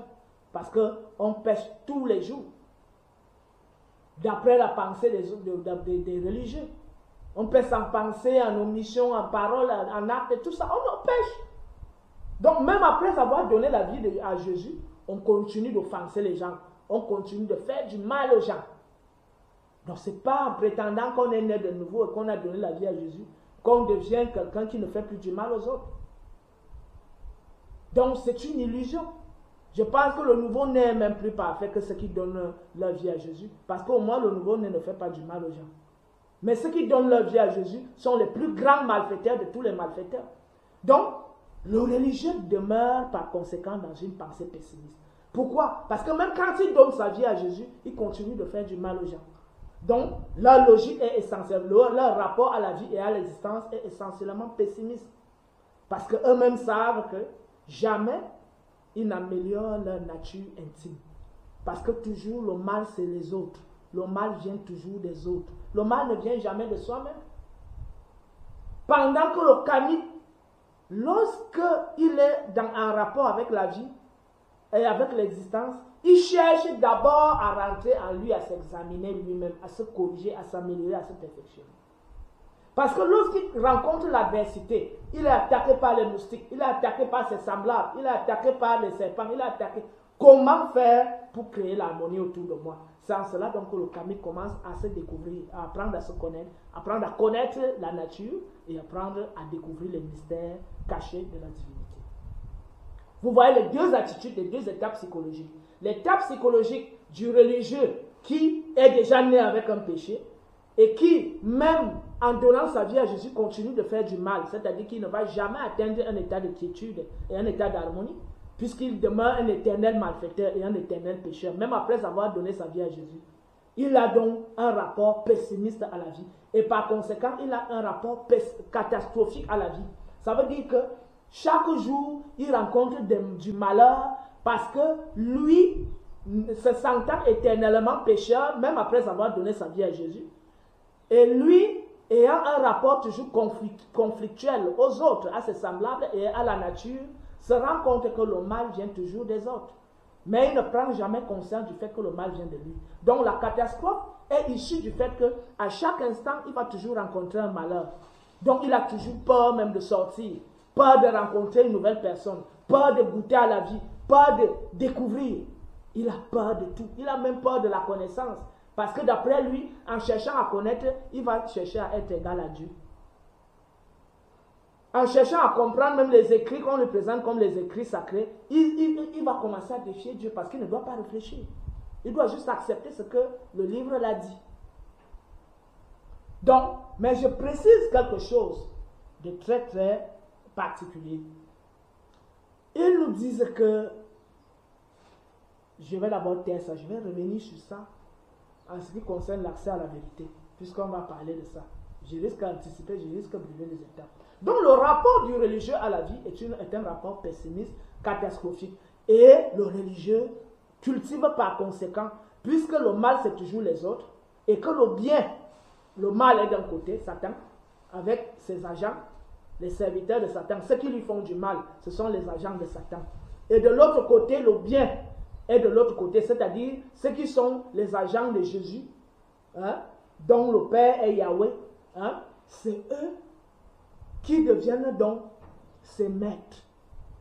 C'est-à-dire, ils cultivent par conséquent une logique de dépendance vis-à-vis de ceux qu'ils estiment être les disciples ou les apôtres de Jésus ou de Yahvé.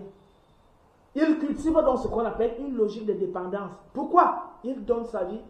En donnant sa vie à Jésus, par conséquent, il donne sa vie au prêtre, il donne sa vie à l'imam, il donne sa vie au pasteur. Et ce sont ceux-là qui deviennent donc ceux qui l'utilisent comme ils veulent. Pourquoi? Parce qu'en réalité, Jésus est son berger. Et par transfert, le prêtre est son berger, le pasteur est son berger, l'imam est son berger parce que, étant des serviteurs de Dieu ou d'Allah, le rabbin est son berger parce que ce sont les hommes de Dieu. Et lui, il est quoi? Lui, il est la brebis et l'agneau de Dieu. Qu'est-ce que ça veut dire? La brebis, c'est quoi? C'est la femelle du mouton. L'agneau, c'est quoi? C'est le petit du mouton et de la brebis. Or, le mouton et la brebis, c'est quoi? Ce sont les frères du bouc et de la chèvre. Bon, le bouc et la chèvre sont les frères de qui? Hein? Du taureau et de la vache. Bon, le taureau, etc. Vous comprenez donc qu'eux-mêmes se reconnaissent donc comme des agneaux, c'est-à-dire des potentiels moutons, des potentiels boucs, des potentiels taureaux. Sur le plan féminin, des potentiels brebis, des potentiels chèvres et des potentiels vaches. Or, quel est le destin du mouton et de la brebis, du bouc et de la chèvre, du taureau et de la vache? Leur destin, c'est l'abattoir. C'est-à-dire qu'ils sont prédisposés à devenir des soya, la viande du soya. Voilà. Ça veut dire quoi? C'est pour ça qu'il parle de l'agneau immolé. Parce qu'on élève l'agneau et la brebis pour les immoler plus tard. Qu'est-ce que ça veut dire sur le plan psychologique et sur le plan spirituel? Ça veut dire que le religieux, dont le principe est la foi et la croyance, est l'individu en qui on a tué la raison, c'est-à-dire la faculté de réfléchir, la faculté d'analyser, la faculté d'examiner, la faculté de discerner, la faculté de juger, la faculté d'évaluer et la faculté de vérifier. On a tué ce principe en lui et on fait donc de lui un suiveur aveugle. La foi est la ferme assurance, la ferme adhésion aux choses qu'on ne voit pas et la ferme assurance des choses qu'on espère. Je ne sais pas, ils ont la définition de la foi. C'est quelque chose comme ça, je paraphrase juste. Ça veut dire qu'ils croient aux choses qu'ils ne voient pas. C'est-à-dire qu'ils acceptent de demeurer des éternels ignorants. Et c'est en étant donc ignorants qu'ils sont donc disposés à être donc canalisés par le berger. C'est-à-dire c'est le berger qui les fait paître, brouter les herbes, afin qu'ils prennent beaucoup de graisse. Et quand ils sont suffisamment développés, le berger les amène donc à l'abattoir pour les égorger et en faire des soya. Que signifie les amener à l'abattoir, les égorger, en faire des soya? Ça veut dire que le pasteur, le prêtre, l'imam et le rabbin, qui est présenté comme l'homme de Dieu et qui maîtrise bien la parole de Dieu et qui est donc capable d'enseigner cette parole aux ignorants que sont les brebis et les agneaux qui suivent le berger, est donc mieux placé puisque les autres, ces agneaux et ces brebis sont dépourvus de leur raison, de leur faculté de juger, de leur faculté d'analyser, de prendre du recul vis-à-vis de ce qu'on leur enseigne, d'examiner ce qu'on leur enseigne. Ils boivent cela comme du petit lait. Le berger est donc capable de faire de ses proies. Il peut donc les manipuler comme il veut. Il peut amener la femme à accepter de coucher avec lui au nom de Dieu. Il peut amener l'homme à devenir un homosexuel au nom de Dieu. Il peut dépouiller les hommes et les femmes de leurs biens au nom de Dieu. Il peut séparer les familles, les pères, les fils, les filles, les enfants, les femmes, etc. au nom de Dieu. D'ailleurs, l'un de leurs maîtres, nommé Jésus, le Jésus de la Bible dit, il n'est pas venu rassembler, il est venu diviser l'épée. Il est venu diviser. Il est venu seul.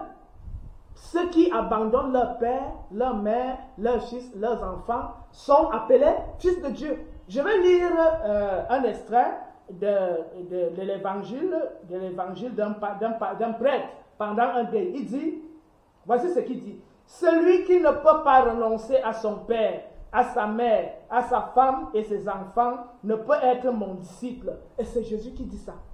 Vous voyez la gravité de la chose? Ça veut dire qu'il encourage les divisions de familles. Et c'est effectivement cela que nous observons aujourd'hui. Nos familles sont divisées au nom de Jésus. Nos familles sont divisées au nom de l'islam.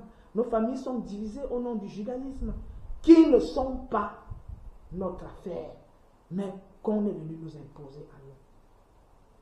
Si Dieu est un, pourquoi tant de religions? Issu d'un même homme qu'on appelle Abraham. C'est pas si c'est Abraham même, il devait avoir une seule religion qu'on appellerait l'abrahamisme. Pourquoi même au sein d'Abraham, il y a encore 3 religions? Il y a le judaïsme, il y a le christianisme, il y a encore l'islam. C'est un problème. Et on constate que même au sein de ces courants religieux, il y a même encore des antagonismes. Même au sein du christianisme, il y a encore des antagonismes. Ça pose un réel problème. Ces divisions sont donc issues de la philosophie et de la pensée chrétienne. Donc le rapport du religieux au monde est un rapport essentiellement pessimiste, catastrophique, et le religieux cultive la logique de dépendance. Il cultive la logique de dépendance. Il devient donc dépendant de celui qui estime être l'homme de Dieu. Et c'est l'homme, il n'y a que l'homme de Dieu qui doit lui dire ce qu'il doit faire. Parce que lui-même, sa pensée ne sert plus à rien. On a déjà tué ça en lui. Il est donc devenu un agneau immolé. Un agneau immolé signifie celui en qui on a tué toutes les facultés possibles. C'est-à-dire la faculté de réfléchir, la faculté d'examiner, la faculté d'analyser, la faculté d'évaluer, la faculté de juger et la faculté de vérifier. C'est ça l'état d'un agneau immolé. L'agneau immolé, c'est celui qui est totalement dépourvu de ses facultés rationnelles et spirituelles. Il devient donc un mouton, il devient une brebis, une chèvre, un bouc, un bœuf, etc., etc. C'est ça l'agneau immolé. Et donc le berger est très content parce que lorsque l'agneau est immolé, cet agneau devient inoffensif. Donc tous les fidèles du christianisme, de l'islam et du judaïsme sont des agneaux immolés. Chez le kémite, le rapport du kémite au monde est un rapport réaliste. C'est-à-dire que chez le kémite cultive l'optimisme dans la vie. Et il cultive l'esprit d'initiative. L'optimisme dans quel sens?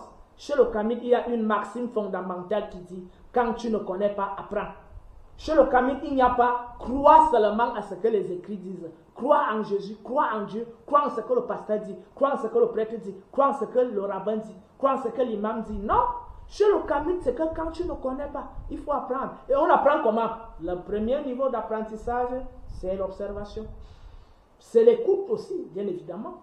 Mais c'est l'examen, c'est la révision, c'est l'analyse, c'est la vérification. Et etc. Ça finit par l'initiation. Donc les choses invisibles que tu ne peux pas voir avec tes yeux, que tu ne peux pas entendre avec tes oreilles. Quand tu te fais initier, tu commences à accéder aux choses invisibles. La foi n'a donc pas de place dans la pensée kamique.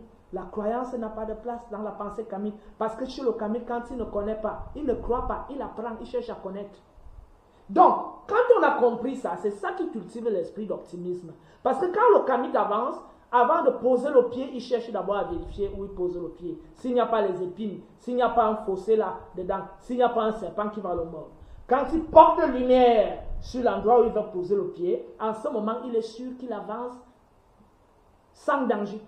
Il a l'esprit d'initiative, c'est-à-dire qu'il n'est pas quelqu'un qui cultive la logique de dépendance. Il ne dépend pas du prêtre, il ne dépend pas du pasteur, il ne dépend pas de ce que le prêtre dit, de ce que le pasteur dit, de ce que l'imam dit, de ce que le rabbin dit.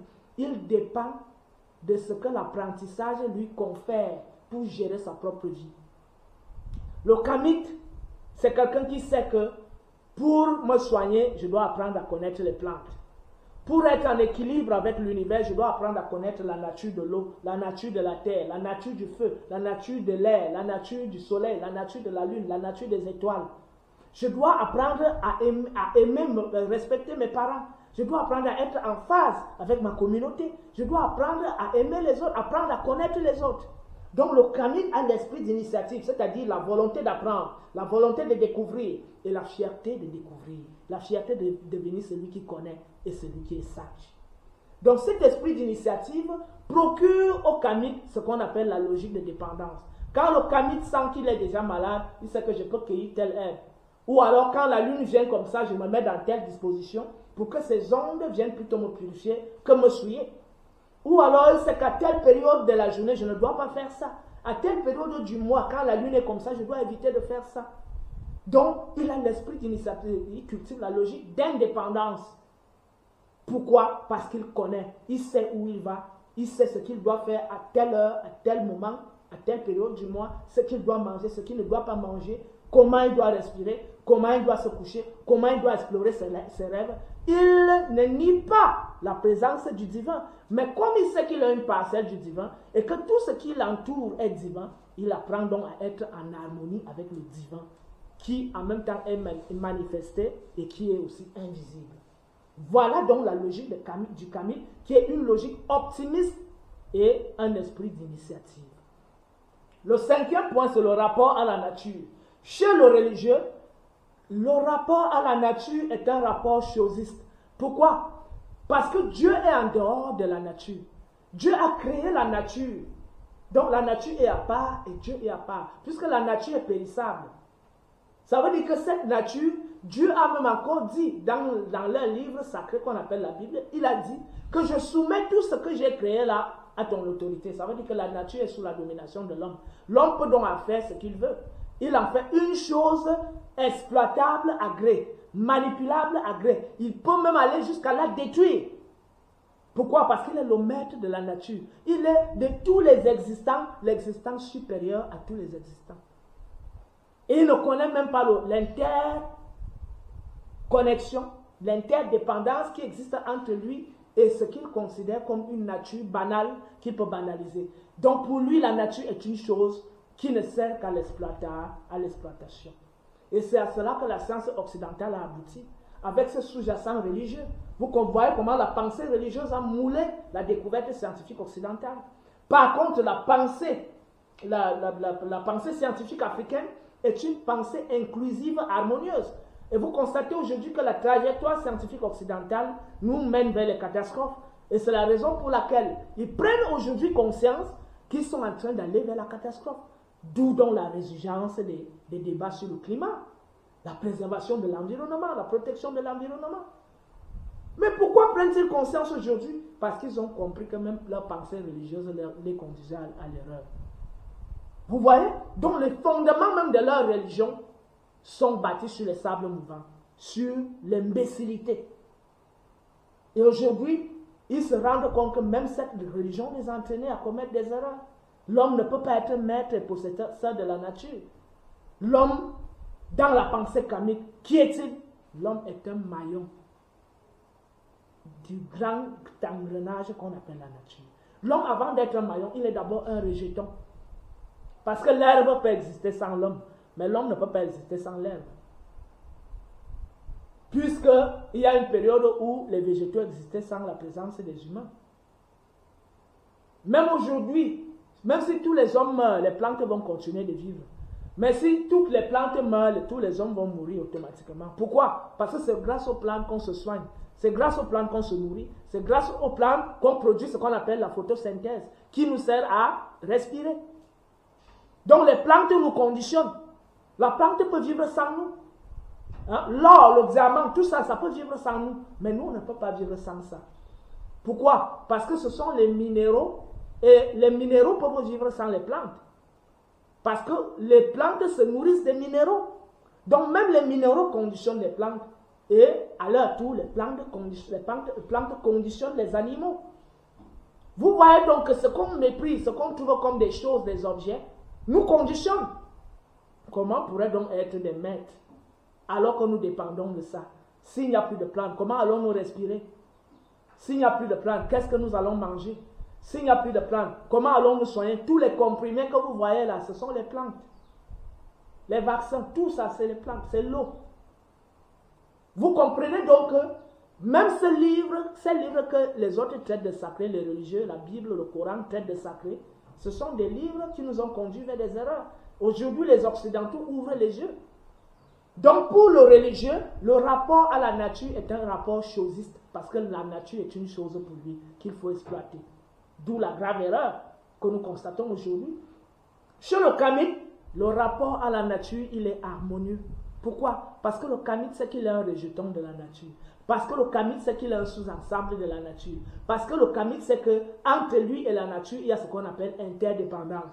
Et parce que le kamite, c'est qu'il y a même des réalités qui lui sont supérieures sur le plan existentiel, comme je venais de le dire, concernant les herbes, concernant les minéraux, qui peuvent vivre sans la présence de l'homme. Donc, le kamite a compris ça. C'est pour cela que le kamite considère tout ce qui est vivant comme sacré. Et il y a donc ce qu'on appelle un rapport harmonieux entre ce qui l'entoure et lui. La nature est sacrée pour le kamite. La nature pour le kamite n'est pas une chose. La nature pour le kamite est la manifestation par excellence de la divinité, à laquelle lui-même participe.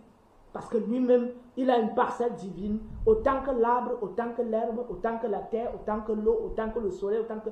Tout ça, tout cela, le kamite considère cela comme sacré. Il a donc un rapport harmonieux. Alors que pour l'autre, c'est un rapport chosiste. Parce que Dieu n'est pas là. Dieu est ailleurs. Pour le Kamite, Dieu est là. Et c'est pour ça qu'il sacralise tout ce qui est vivant. Aujourd'hui, la pensée écologique nous rattrape. Ça veut dire que c'est le Kamite qui avait raison. Et qui a toujours eu raison, jusqu'aujourd'hui. C'est pour cela que le Kamite peut parler à la plante avant de l'accueillir. C'est pour cela que le Kamite sait qu'il y a certains animaux qu'il ne faut pas tuer. Et qu'il ne faut pas manger. C'est pour cela que le Kamite sait qu'il y a certains arbres qu'il ne faut pas abattre. Donc, l'écologie repose dans la pensée totémique du négro-africain. Le totémisme est le fondement de l'écologie. Les gens peuvent maintenant prendre ça comme un thème et développer ça dans les académies. Je vais donc avancer au 6e point, le rapport aux humains.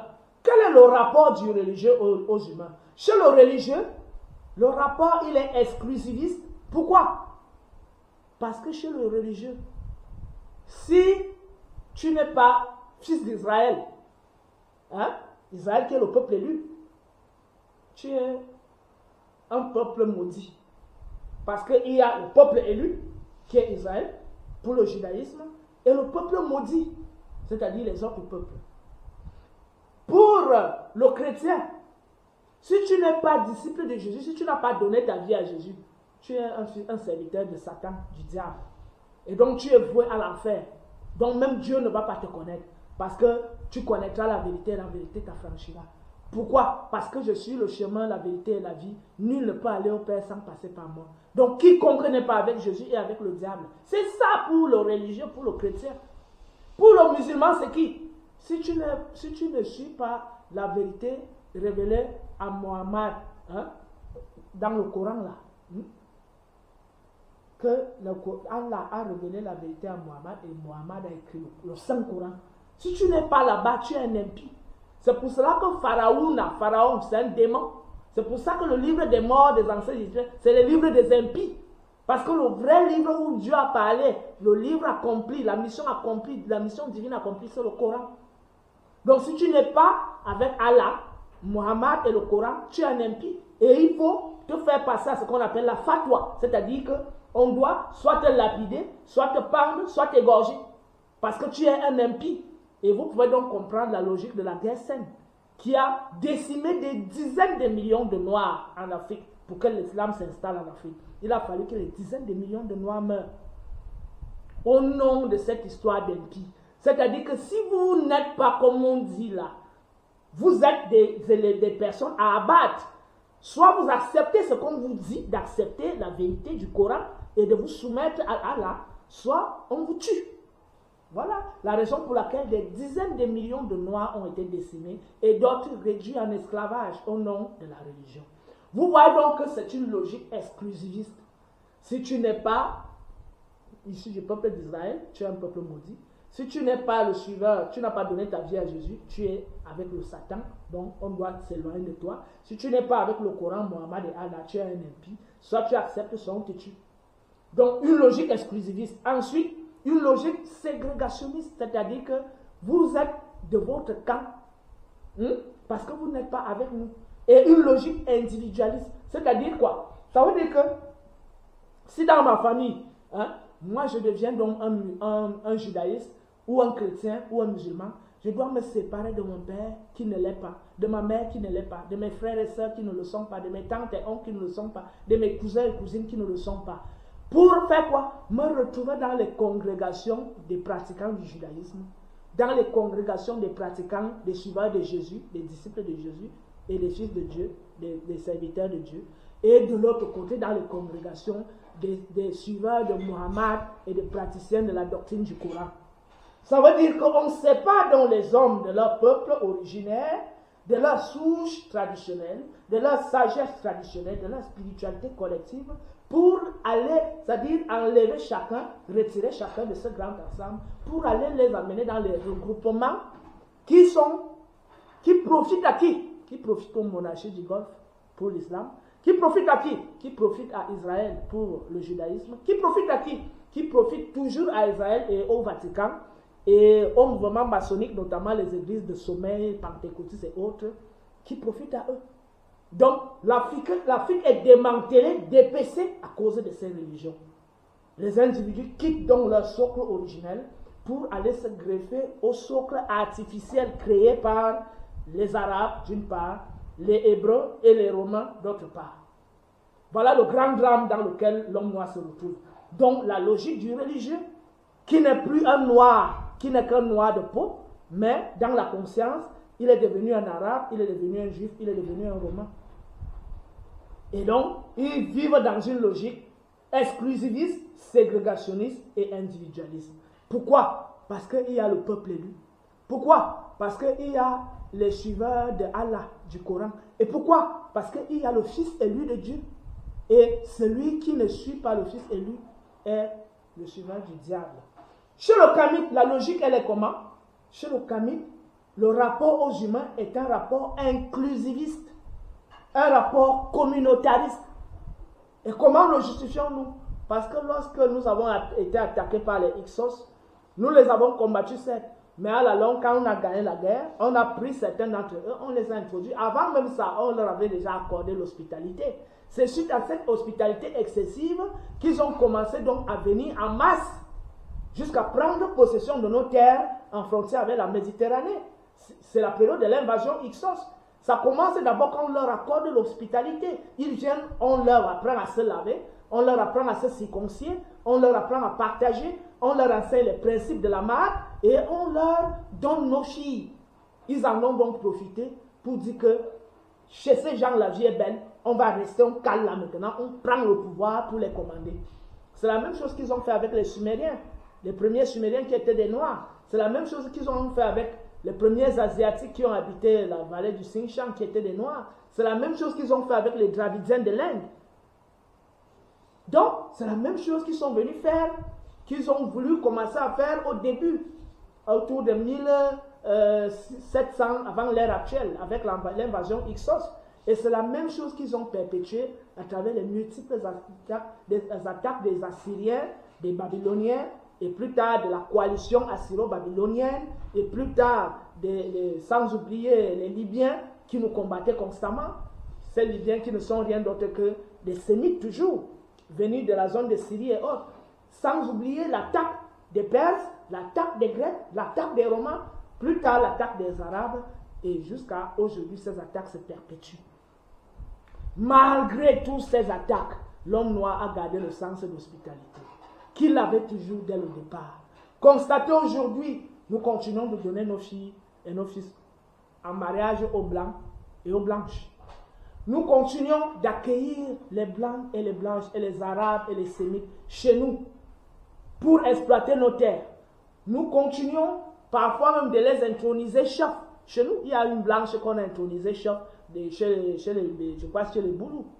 Hein? Nous continuons de partager avec eux quand ils viennent, on s'assoit avec eux, on boit le vin avec eux, on mange avec eux. Malgré tout ce qu'ils nous ont fait subir, les invasions, les humiliations, la traite négrière, l'esclavage, la colonisation, tous ces massacres que les Noirs ont subis, des centaines de millions de Noirs sont morts.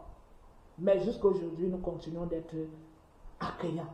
Nous avons ce sens d'inclure toujours les autres. La preuve, beaucoup de Kamites raisonnent aujourd'hui, beaucoup d'Africains raisonnent aujourd'hui. Oui, l'Afrique peut renaître, mais on n'est pas obligé de combattre les religions. Mais c'est toujours ce sens d'hospitalité qui parle à nous, mais qui est aussi une faiblesse. Parce que c'est une sorte de naïveté. Il faut que nous soyons bien conscients du mal qui continue de nous diviser, qui continue de nous neutraliser aujourd'hui. Ce sont ces religions et ce sont ces sectes. Donc ce raisonnement qui dit toujours que non, la renaissance africaine peut se faire, même si les gens continuent d'être chrétiens, musulmans, gnostiques, francs-maçons et autres. C'est toujours cet inconscient, ce langage hospitalier, communautariste, qui agit toujours dans un inconscient, dans notre inconscient, mais qui est aussi notre talon d'Achille, qui est notre naïveté. Est-ce que les gens vont me dire, est-ce que tu appelles alors à ne plus être communautariste et à ne plus être inclusiviste? Je dis, je n'appelle pas à ne plus être communautariste et à ne plus être inclusiviste, mais il faut qu'on prenne conscience de ce qui fait la tare à ce qui est un obstacle réel à la renaissance africaine. Que les Africains redeviennent eux-mêmes dans la pensée, dans l'agir, dans la parole, dans la projection, dans l'organisation. Nous pourrons toujours continuer de les accueillir, mais nous devons savoir qui ils sont.